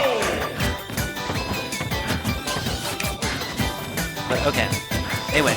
Getting back to it, there it is, the down tilt. I know I just said it's like sleeper broken, but Vince is wise to it. He knows spacing around it gets punished, but with the word on him, I like it though. Again, I was talking about it earlier in the set with Tweek. I think the best way to play around having orbs on you is just to be aggressive until you know they're going to explode. And Vince did that very well there. Even though he only got like 1 hit, it was enough to where Tweek wasn't really able to get anything going off of the burst. It's just kind of like a quick like neutral reset, which still can be very beneficial in situations where you're in disadvantage. But it's definitely like negating the potential upsides of several sides. So it always like I don't know. It doesn't like frustrate me, but it always like amuses me when I see people like playing like passively when they get hit by orbs and trying to run away, because it's just beneficial for the Sephiroth. He gets what he wants, you know. And a really good F tilt there. Vince unfortunately getting caught. He's trying to lazy jump back to stage, but I don't think like Tweek, that's not really something Tweek had done a lot that set, but unfortunately barely whiffed the counter. Probably expected an uppie there, but Vince just jumping back to stage. He's gonna be getting around that counter. So much lag. Like, just ample time for him to punish. He probably could have charged that for like another second or so. But still, just not wanting to risk anything, just rips it right away. Really good stuff from Vince there on that punish. Here gets some advantage started. Yeah. What? He's down there. Yeah, Sephiroth was bad. Sorry, I just got asked if Sephiroth was bottom 10. Probably. Low-key, yeah. Low-key, yeah. Like, I don't know. He's bad. He's not good. That was incredible. That was so good. I like it. Literally, Leonardo da Vinci paid the Mona Lisa right there. That was crazy. Like, name one other Roy going for that there. Like, personally, if I was a Roy player, I would back it there. Like, Vince is a genius. That was so good. Now Vince, it is still an even game. Tweek was able to find the back air there. And again, here's the aggression. I love seeing them overextended a little bit. Fortunately, didn't get punished. There we go. Really good job going to the platform from Vince. You have to be so careful trying to go back to stage because Tweek has been able to expose Roy's recovery so far very well this set. Barely this time, I'm surprised Vince didn't go for a back air. We've seen earlier in the set, actually. Jab back air killing really early, and the walls are very close on Town City, so I'm surprised he went for the side B instead of the back air, but... Oh, okay. That was like... That was odd. I don't know if that was a miss, but I'm pretty sure he plays with tilt stick. I don't remember, but that was a really weird force match. Vince definitely like was not ready for it. The range there is pretty great, but I don't know. That's like a heavy maneuver right there. Just going for that raw forward smash in neutral. Not a care in the world. And And we're just gonna be running it right back to Town and City. Definitely, I do think this is... Okay, we're probably gonna have to restart this game. I don't know what's going on here. Yeah, okay. So we are just restarting this game. So we got a little bit of downtime. I have to see this though. Like, okay, is it gonna... It went away. Okay, now I'm mad, Okay, so we're just resetting. Probably still gonna run it back. I'm not sure what exactly happened there. But I feel like we're just gonna run it back. I really like the Town and City pick. I think it was working out very well for Vince there. Again, like it's a stage that does benefit Sephiroth, but it also benefits Roy as well. And Roy, just being a better character, has the advantage in the matchup.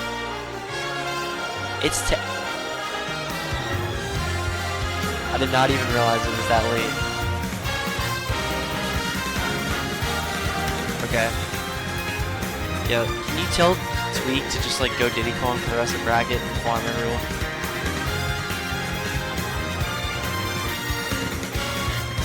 Okay, I don't know what's going on. They're having like a conversation up there, I guess. They must have forgot that it's 10 o'clock and we have 3 sets left to play.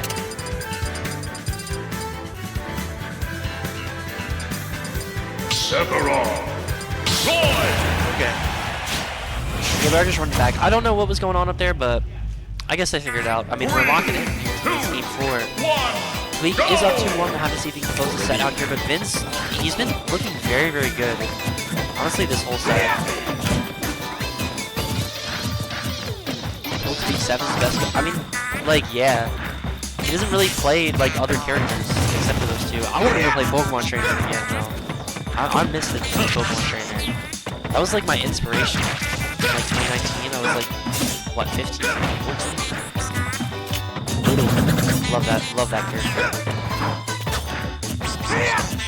I'll miss the Tweek PC till the day I die. But it's okay though. He's still like Picasso. He literally is Picasso. Like, it's crazy. Like if we see this edge guard here, Picasso. That jab, Picasso. Okay, that was so good. Just like picking like your quickest option to maintain that aggression, despite the fact that Sephiroth can't really do that well. Like, yeah, Picasso. Literally Picasso. Blade dash? Picasso. He tried to call it a jump there, but Vince just falling right to the ground. He definitely was looking to catch like an up air there, but Vince did a good job of that trap. Dash tag. If we went low, oh yeah, you have to be so careful. But without wing, that down smash is still pretty good at a shield breaking tool, but the shield pressure is not as strong as when Sephiroth has wing. If he had wing, that was definitely a shield break there, but Tweek's still able to find the kill regardless with that neutral B, although Vince just kind of jumped right into it, if I can be honest. Are we gonna see? Oh my god, yo, what did I say? What did I say? That was literally beautiful. That like, yo, he's literally painting a picture right now. Like, that's what I'm saying. That's just beautiful. Like you can't say Tweek isn't the most inspiring player. Like that combo was just crazy. That was literally perfect. That's always been. I mean, that was like. That wasn't like a true combo, but he called out the jump literally perfectly. I'm gonna be honest, I expected a back air there. Like, I would have expected a back air. Vince probably expected a back air too.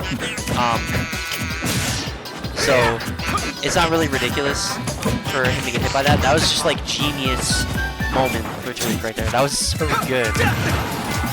And yes, I'm gonna be placing that combo right now. I'm gonna be like dreaming about that combo when I go to sleep. He barely whips out. He doesn't whip out Seph at majors because Sephiroth is dash. He doesn't like actually cover any matchups at top level. Okay, Vince. Is he dead? Oh, okay, barely not dead. That could have been Vince's ticket back into the game. Unfortunately, though, not able to find the kill there. But I'm honestly like, it's been really cool to see that. Despite the fact that that combo was beautiful,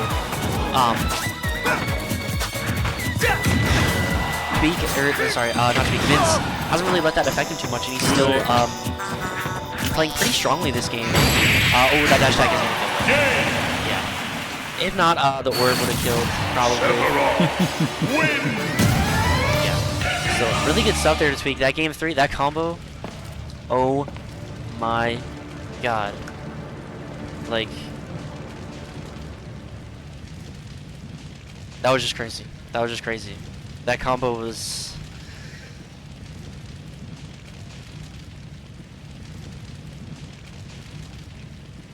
Why? Yeah, but did you see that combo? Yeah! He's so good! I mean, the character's bad, but like...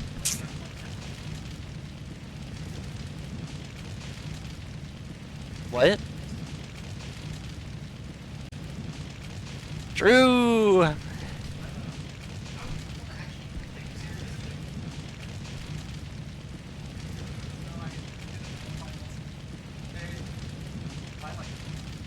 He's fun! Okay, I just... No glaze? That was like the greatest combo I've ever seen. I really... No... Yes! Calling out jumps with that like reverse hit of up air, it's so good. It's so good. Like, no, it literally is like doing, yeah, doing like,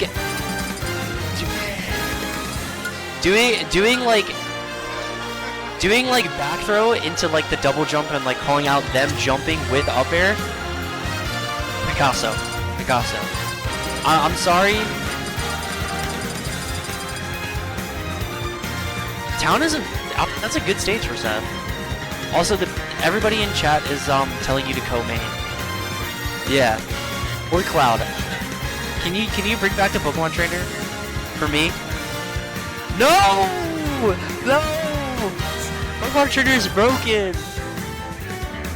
Yoshi. Yo, that is evil.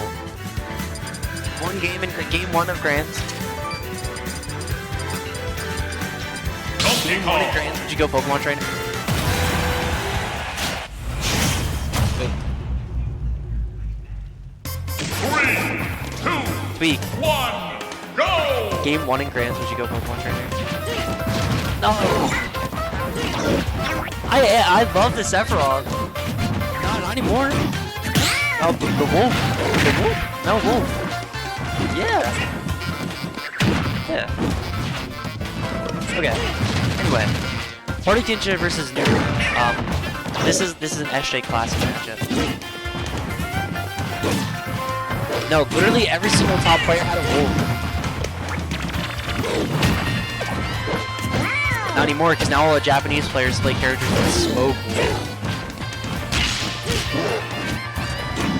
Are they just artists? Tweek says he's not co-minging anybody. I'm sorry to disappoint all the people in chat. But bring what? Ike! Yo, when did I play Ike? When did I ever play Ike? This guy's gotta be talking about some like Wi-Fi, like. Yo, can you bring back the Ridley? No, the Ridley's a deep cut. You wouldn't know about that.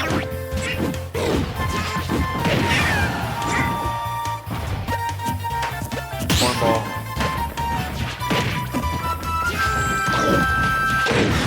Okay.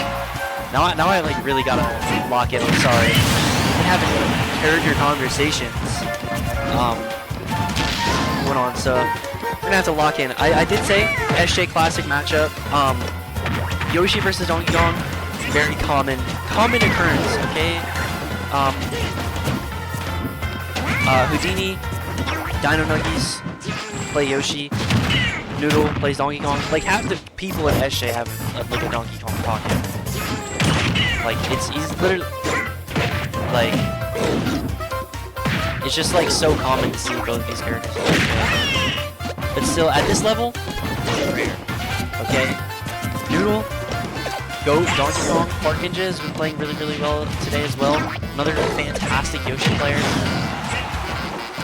So, right now Noodle does have a big advantage in this. I do believe he's in SJ Summon, so like 9 minutes, like 9 minutes. So this will be a warm up for a potential set that's gonna happen. And there we go, good forward air there for Park Ninja though. Let's just see if he can get some advantage going to clean up this game here. In terms of the percent, it is looking rough. But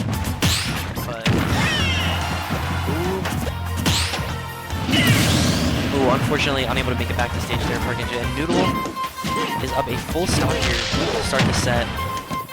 Park Ninja could, I mean, maybe. Okay, never mind. If he went for the what should we call it? If he went for the forward air there after the forward air, maybe. But that's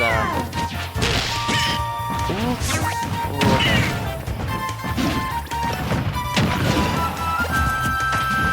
Park was looking for that drag down with the back air. It's such a strong tool for Yoshi, but unfortunately not able to find it there.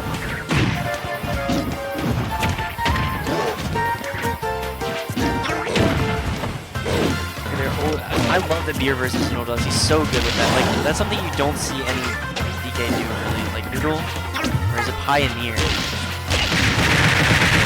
Exactly! Exactly! How good do we think DK is? I think DK is like high tier. Like no troll. No troll. No troll. That guy is good. Nah, he's good. No troll. No troll. I think DK is like high tier. Like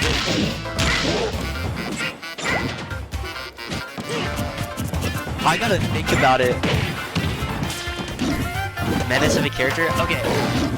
If I think of a place to put Donkey Kong on the tier list, the first thing that jumps out to me is like top 35. Donkey Kong wins. Like, all right. I just had two people look at me like I was tweaking for that take. Like, Donkey Kong. what? What? I love chicken parm. 3, Okay. 1, go! Oh my god. Okay, that's a big chicken parm. That's a big chicken parm. Okay. Yeah, I think DK is low-key goated. I think people are really like overestimating what makes him not good as a character, which is why people don't want to place him as high. Like for a heavy, he has some of the best movement in the game. It's crazy how good his movement is. He has kill confirms off like half his kit, and he has like sword hitboxes. Like even though he's big, when he swings, it doesn't really feel like it because it's really difficult to punish him for swinging. Like he has no his moves are very lagless. They're very safe. They're very like quick on starter. They're gigantic, and they kill at like 2%, and they do 1,000,000 damage. Okay, that was really weird, and I would talk about it, but I just want to say, it is like actually impossible for any character that has a consistent kill against the entire cast in like the 50 to 60% range to be that. That's all I gotta say.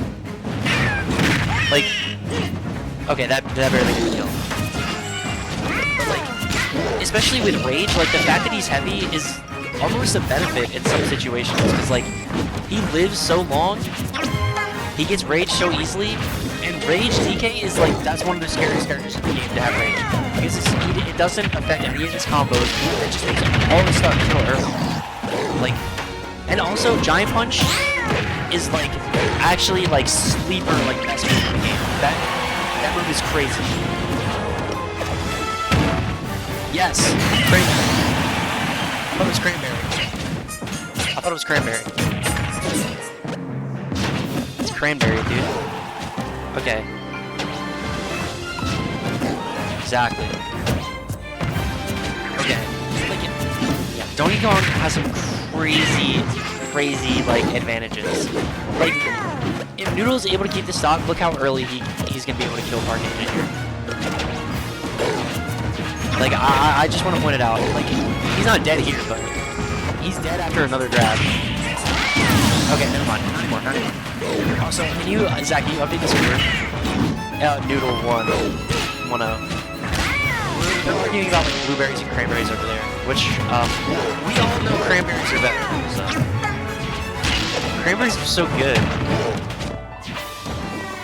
I'm not that big on blueberries. Yeah, the New Jersey Cranberry Festival. No, cranberry. You've never had cranberry juice, clearly. No, it's. No. What? They're tweaking over there. I'm a big fan of cranberries. Big out smash though from Park Ninja. He's gonna win. I was literally just gassing up DK that whole like time, and DK lost. Like I need to retire. They need to get me off. They need to get me off this commentary thing. Like I can't do this. Anyway, let's talk about Giant Punch. That move is crazy. Super armor. It does like 35. It's low key. Cloud limit. 2, 1, go! Yes, but it's so easy for him to do it. It's not bad. It's like Cloud Limit, but better. Like I'm being completely serious. I'm being completely serious. It's so good. No, it's not. No, it's not. Down tilt is better. Back air is better. F tilt is better.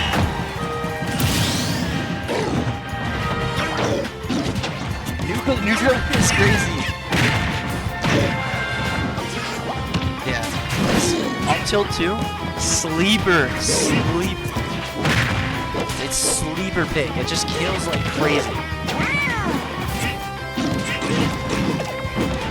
That's what it feels like. That's low-key what it feels like in this game, though. No, I don't.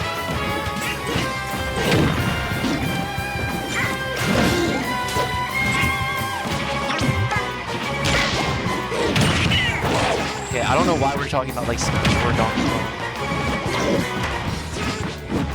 What? Dude, I hate Donkey Kong. I like ultimately, yeah. That character is just like a terrorist. Good, I'm glad.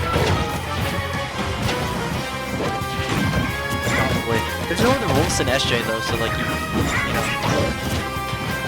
There's no other wolves in SJ though, so I can really get. Yo, shut up. Neither of these guys enter bracket. Ever. What? Yo, I'm entering both.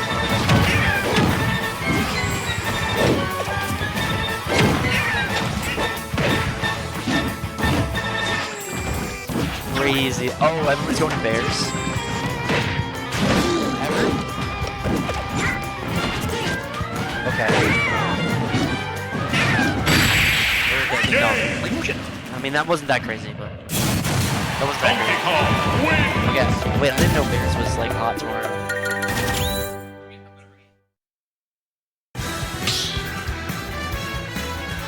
Wait, do you guys have room in your carpool?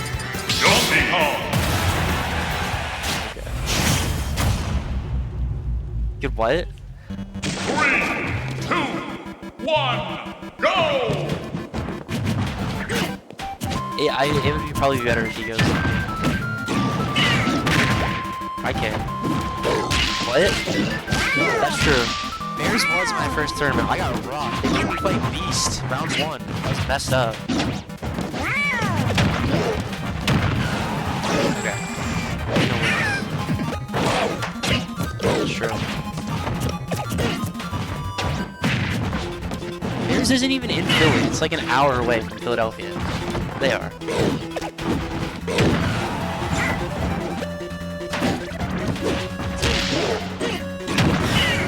Okay. Now I gotta log back in. I'm getting too distracted. There's too much going on. Like I can't focus. This is bad. I can't. Okay. Oh my god, 131. Yeah, 131. He's at 131. He's dead though. That's crazy. That's just insulting. Okay. So, there's the giant punch. I told you that was broken. Just did 31 with super armor, by the way. Dude, he's literally at kill percent now.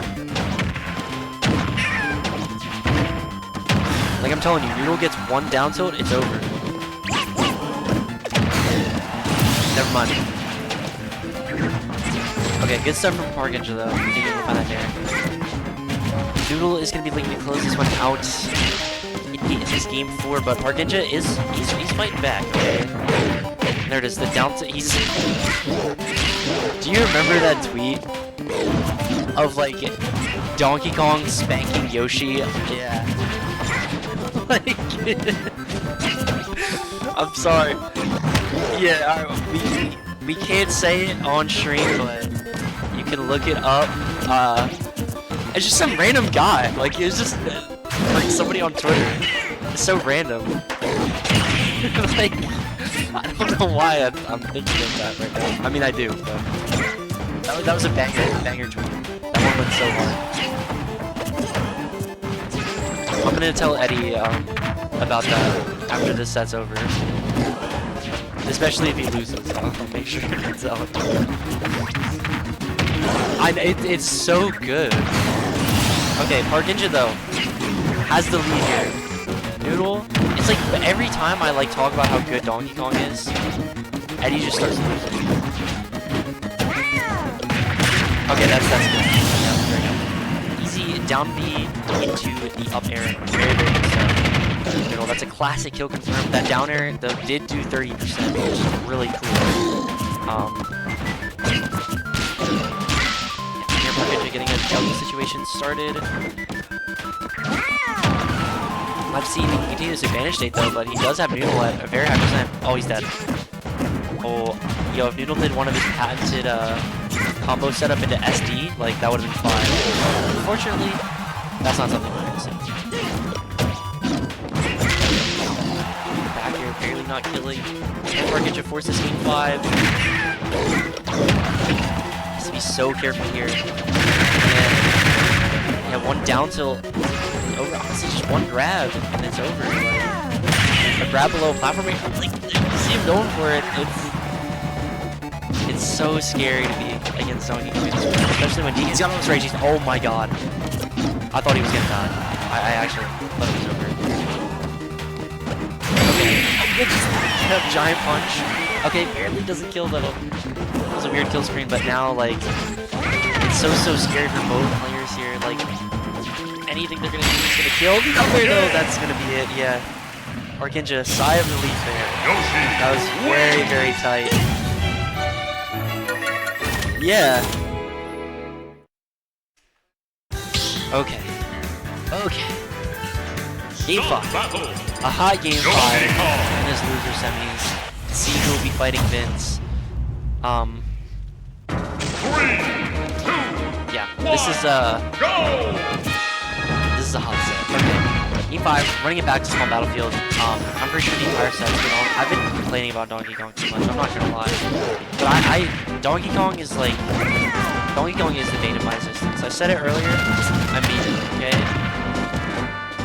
Guys, that monkey is strong. Noodle is showing it right now, like he's dead. Oh, barely out ding dong percentage. Unfortunately, pulled the trigger a little too early on that up smash. Noodle will not be getting okay. There we go. Side B up smash. Good stuff.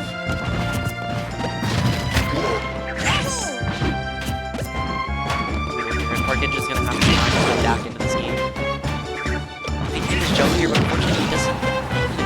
Which is a little weird. I don't know what you're thinking there. Now Noodle trying to get something started. Noodle gets up, Parkinja's up here. Gonna kill there? No, not quite. It is very heavy.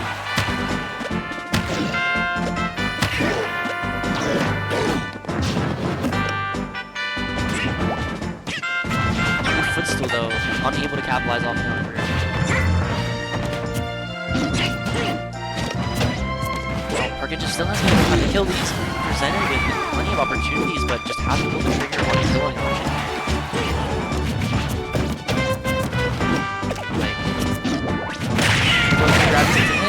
yet again.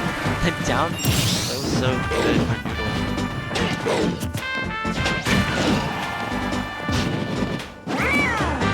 Really good recovery. The back air, yeah, there it is. The back air, excuse me, oh my gosh. The back air is like a really good kill option for Yoshi. Obviously, I don't know why I said like, but yeah, it is. It's a really good kill option for Yoshi. So I'm surprised that Pike hadn't been willing to pull the trigger sooner. Grab, Ding Dong's not gonna kill it. Yeah, double jump armor through it. Pike just got a massive heal decline here though. This is okay. What's the Ding Dong percent? That's it. Noodl will be taking it into the Pike, moving on into losers finals against Vince. And if you'll excuse me, I need to go. I need to go have a chat with Noodl. I'll be right back.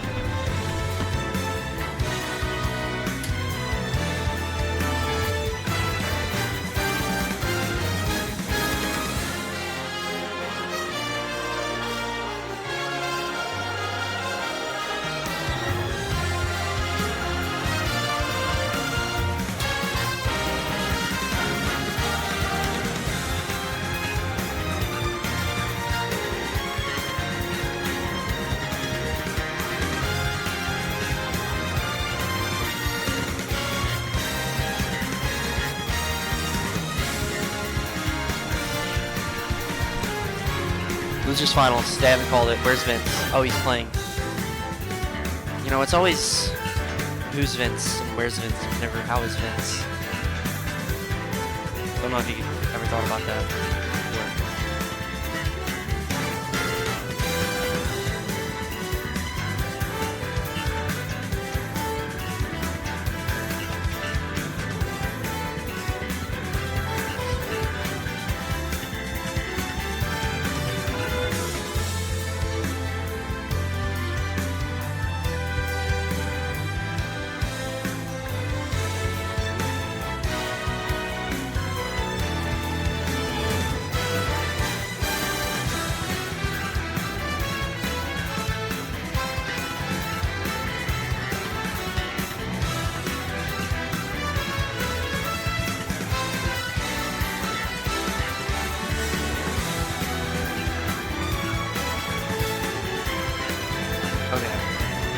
Squads is more important than main rocket anyway, so true, so true. Yeah, this is... What? Okay, I'm gonna go get it.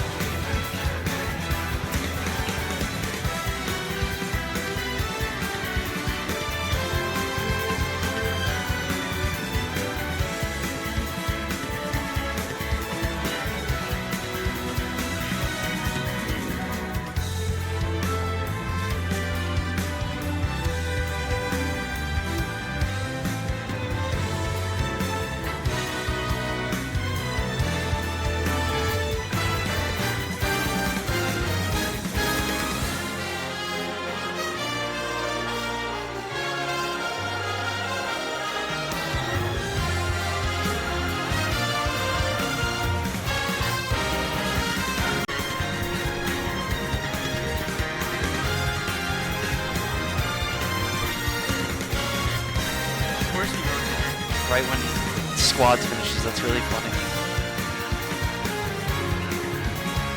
Okay. Start the battle. So, game 1 of losers finals is Noodl versus Vince. This is another SJ classic. Like, look, we all know the lore. Okay, it's like one of the most popular Smash books of all time. At least Ultimate. It's a classic. If you know, you know. And you probably do. So anyway, Noodl versus Vince. Classic set. I'm not entirely sure, like lifetime or like recently, but these two have played each other like a bunch of times. These two, they've been around since like the Genesis.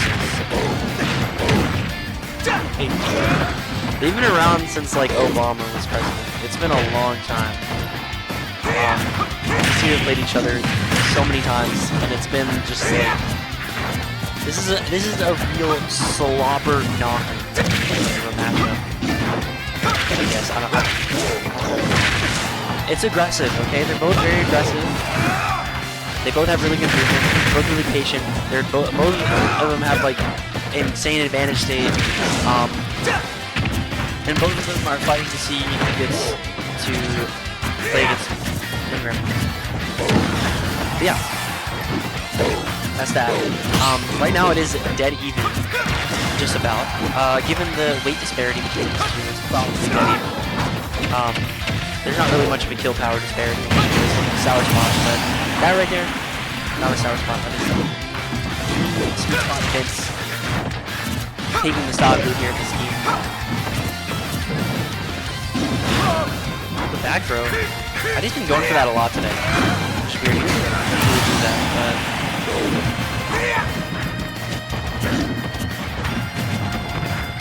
So you know, again, just a dead even game. Like, I don't know. I can see this one being like a 3-0 either way, or I can also see it going to game 5. Like I feel like there's no in between. I don't think it's gonna be. Now that I say that, it's probably one. It has been like commentators blessing all the time so far. Like, I haven't cursed anything. So I'm just saying, we might actually see the Swift we'll see game 5. And I'm down either way. Either way, it's gonna be a fast set. Like it's been 2 minutes and it's last time. Just saying. Like this is what you watch the game for. This is real high octane Smash Brothers Ultimate gameplay. This is pure like adrenaline, like whatever else. I don't know. But this is like almost as aggressive as it gets for SJ. These guys are both like pretty aggro. Even when Eddie's like handing you, he still does it pretty aggressive. It's like I won't lie, Eddie does low key. Like when he's waiting just outside your range for you to make a mistake, he's camping. Okay. But it's the way that like he's still aggro being defensive. He's waiting outside of Vince's range. Vince overextended, got down beat, and died. That's how it is. It's a classic. It's a Noodle classic. That's how. That's just how he does it. Now we're waiting on this counter play. I don't know where Vince is gonna try and go. Probably not. Yeah, small battlefield is like PS2 is just like so good for Donkey. Stop battle! It's just like, look, if you in your region have a Donkey Kong and you're struggling, Donkey and Kong! you don't ban PS2, ban PS2. Never let DK go PS2, because that's what happens. So Vince wins this game, not on PS2. It proves it. And if Vince loses this game, he might get. I don't know. I mean, maybe anything's possible. But I did predict either game 5 or 3-0, and right now Noodle's looking really good. He definitely, like, both of these guys definitely want to run back against Tweek. Both of their sets with him were like really close, and a lot of those games could have gone either way, which honestly, very, very impressive. Like, that's really good stuff. Like, it'll be interesting to see a run back with both of these guys. So, but Noodle is it's a big advantage right now, a full stock lead, and now trying to get some advantage started. Unfortunately, not able to follow up that down tilter off the down beat. Good giant punch, I like it. Vince nearly out of the range of it. So we're trying to get a Noodle moment going right now. He's like, Noodle is actually just like a flip time, I feel like.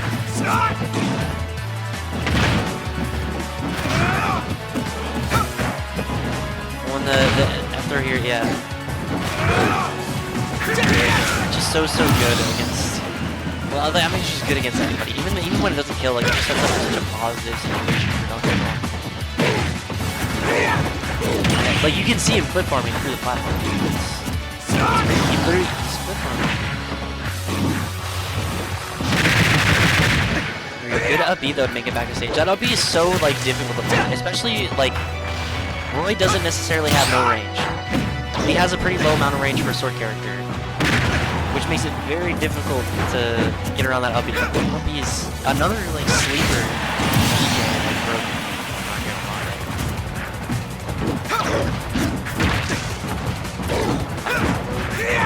Oh, my phone's gonna die. Okay, that's fine. Okay. Vince here really like. It's looking like a tough build to climb. Not impossible with its level of advantage, but he's pretty much dead to almost like strong straight hit, which Noodle's going for a lot of. Without really much of like a guarantee that he's gonna be getting back in this game, so he kind of has to play insane. Still, it's not something that can't be done. We've seen him make these comebacks before against him. And that's not even like a joke. Like, I'm not just saying it like... We've seen him make these comebacks before, like he's done it. But right now, it is looking... yeah, that's it. He's dead. Yep. He might have been dead anyway. But yeah. So there it is. Game 2 going to Noodle. So, if Vince wins this game, he's winning this set. Like, that's my pick. Whoever wins this next game wins the set. That's my commentator's blessing call.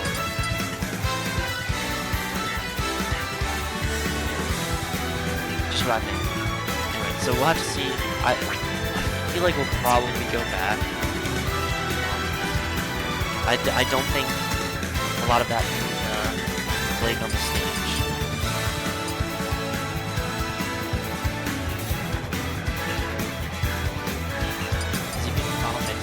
We're getting like an intense music. Well, Castlevania is fire. Aria of the Soul, though, that's a good one. Persona music is also good. Me personally, if I'm picking Persona music, I'm always going Reach Out to the Truth. Oh my gosh, he's going Joker. Donkey Kong is versing Joker. 3, 2, guys. 1. Is he gonna unleash the demon now? Like it's like the clip, guys. It's like what we were talking about earlier. He's unleashing the demon now. Like if Noodle wins this, he might get unlimited burgers. Just saying. This is reminiscent of something very iconic. But this Switch, I don't know. I mean, I haven't seen Vincent Joker in a long time. It's a character he's very good at. Like he plays honestly a lot of characters. He can play at like a very high level, but I don't know. That's what he needs to get back in the set. I'm just saying though, if he does win this game, it's either game 5 or he reverse series. That's my call. We'll have to see how he elects to fight this Joker. This is definitely like a big change of pace, which those types of things always go both ways. Brandon, his Aegis on lane. His Aegis is really good. It's like, yeah. His Aegis is very strong. That's another one of his, like... That's probably his second most played, if I had to say. It's like, he doesn't play Sephiroth. So I would say it's probably, like, Aegis... What? Cloud? Maybe. The Cloud's up there. Probably not as high as the Joker. He has a Mega Man too. Oh, he's dead. Oh my god. Okay, that was crazy. I didn't even get to say anything. That was ridiculous. Yo, he just unleashed the demon now. That was an unlimited burgers level stock. I feel like that was a very unceremonious end to the set. I feel like I should have given it a little more gas, but we're moving on to Grand Finals. Tweek versus Noodle coming from losers. He's got to win 2 sets to take this bracket. Jesus said stop talking. Did you see the first set?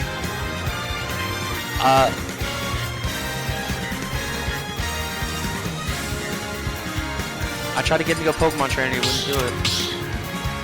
Alright. Start the battle! Please! Please! Here, Ham. Yeah, yes, I know. I was playing it in friendlies earlier against Rainbow. What? Yo, nah. Okay, my Wubs Pete is crazy. Okay, grand finals. I'm locked in. This is Tweek Sephiroth versus Noodle Donkey Kong. This is like two like Picassos of the game. I know we were talking about it earlier, but Noodle is kind of like a Noodle's like an Andy Warhol. Like Tweek is Picasso. Like Tweek is more of, or not. Noodle's more of like an Andy Warhol, or maybe like a Jackson Pollock. I think. That's my read on him anyway. But like Tweek is Picasso. These are two artists of the game, regardless. Like we're about to see some art gameplay, one way or another. Apparently Tweek is going all Sephiroth this set, and so we're probably. Oh, I thought that killed him. But yeah, we're probably gonna be seeing lots of very early kills. I don't know what that spot dodge was. That's like really good. Got him kill there. Very good grab. Like amazing patience. Like look at that. Picasso. Good stuff from Tweek. Great patience. Like times it to grab perfectly on the neutral get up and just like perfect punish. Like that is. I know I was talking about like, oh, DK's so big. It's like that is one of the situations where like it does hurt Donkey Kong big. Like, it's a lot easier to get those types of fake quote unquote on Donkey Kong. Tweek is capitalizing on that. He's also playing really well with the and I know I talked about it a lot earlier in some of Tweek's earlier sets. Noodle isn't really the type of player to try and play aggressive when he has work on him. He usually plays a lot more passive and he tries to play around Sephiroth, which I don't necessarily like. I've always found it that it's better to play aggressive against Sephiroth when the orbs are on him. But still, the Nair and Fair there, really good stuff from Tweek. Is he stock dead here probably? Yep, he's totally dead. So that is what I was gonna say. We're gonna see a lot of is Tweek dying before he gets to the wing. That's like the bad thing about this matchup. Oh my god! Oh my god! Like, that would've been crazy if he Ox Slash there. That was insane. Ooh. Okay, now he's speeding, but really good back there. Like Tweek's play with the orbs. Told you, Picasso. That was crazy.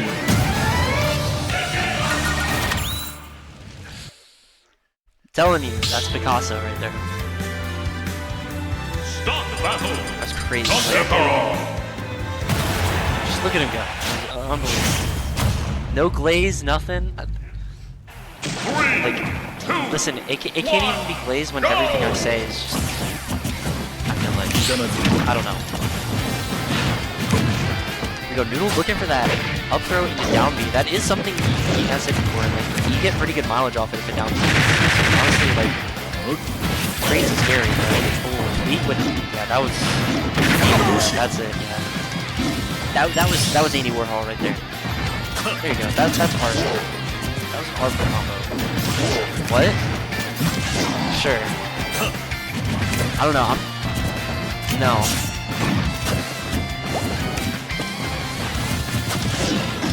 Tweek's doing a really good job of just zoning him out, poking him with his fair.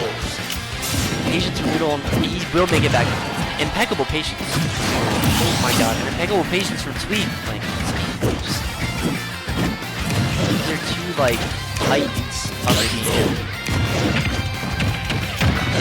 They just know their stuff. Okay. Oh my gosh, that would have been a crazy up B. I think that it might have killed. I don't know if it would have killed. It does kill Sephiroth really early. I don't know if it would have killed there, but maybe. Really good get up back. I guess we'll see. Okay, no, it would not happen. Oh, that up B is so good. That really didn't kill. That was literally genius. That was so good. And there it is. That was an up air. That's the up air we're talking about. We were actually talking about it earlier. Doing like the back throw to like point out people jumping there with up air. So good. It's so good for Sephiroth. And it's just so like complimentary. It's perfect. Even though Sephiroth is bad, I promise. Like you can see him, he's losing to Donkey Kong. Okay, he's not losing to Donkey Kong. Okay, 0% last stock here for both players. And Tweek getting a big combo started. Interesting up smash there. Probably trying to pull out a jump there, but really good stuff. And he's still keeping this advantage going. Like, he's very impressive. Oh, he's dead. I Noodl. No, he's gonna die. Did yourself that. Oh, now he's gonna die. Probably. I love the ledge trump there. Sephiroth doesn't really get the most out of ledge trumps, but the ledge trump there, it's always so sweet to see. And like still, it can set up for a bunch of really good scenarios for Sephiroth. That way there not being one of them, but oh, this Noodle advantage team. Hold on. Okay. Tweek able to find his way to the ground here. And again, right now we can see him like using his frame data to kind of stub out the Sephiroth. It's exactly what you need to do as well.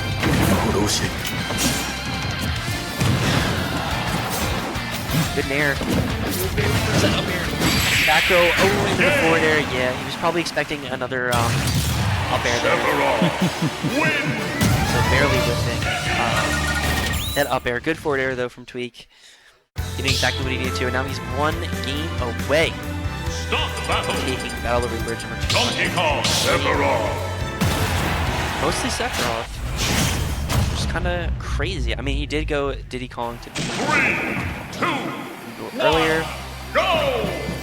but he has been sticking with the set this whole set. And he's been playing really well. But honestly, none of these games have been out of reach for me. And much like the first set, like, you know, and like a lot of the sets Tweek has played in this top 8, like no game has been out of reach for. Oh my god, okay, that's dead.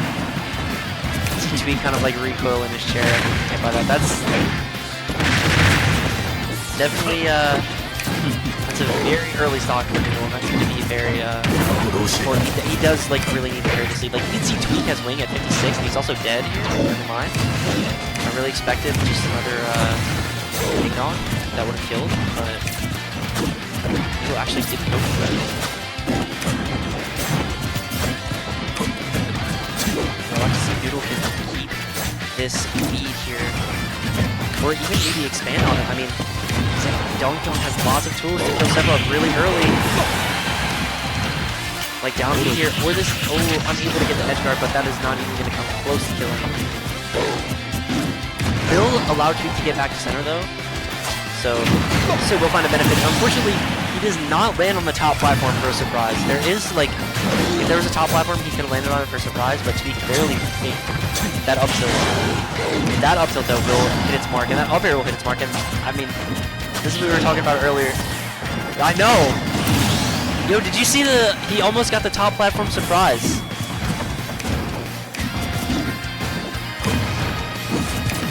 Very good side beat. Love that side beat.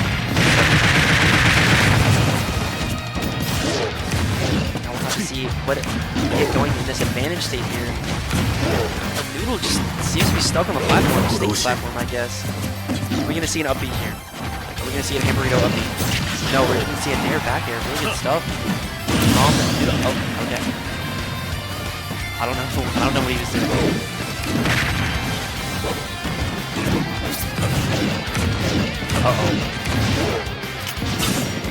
Okay, I was scared. I was scared to see an all-state slash. I had to like hold my breath there. Now Tweek still looking for his way back into this game. I mean, he's not down that big of an amount where the lead has definitely whittled down here for Noodle, but still it is sort of an uphill battle, but now in this situation, oh. Sephiroth win! Okay. That was it's an unfortunate end. Kind of unceremonious.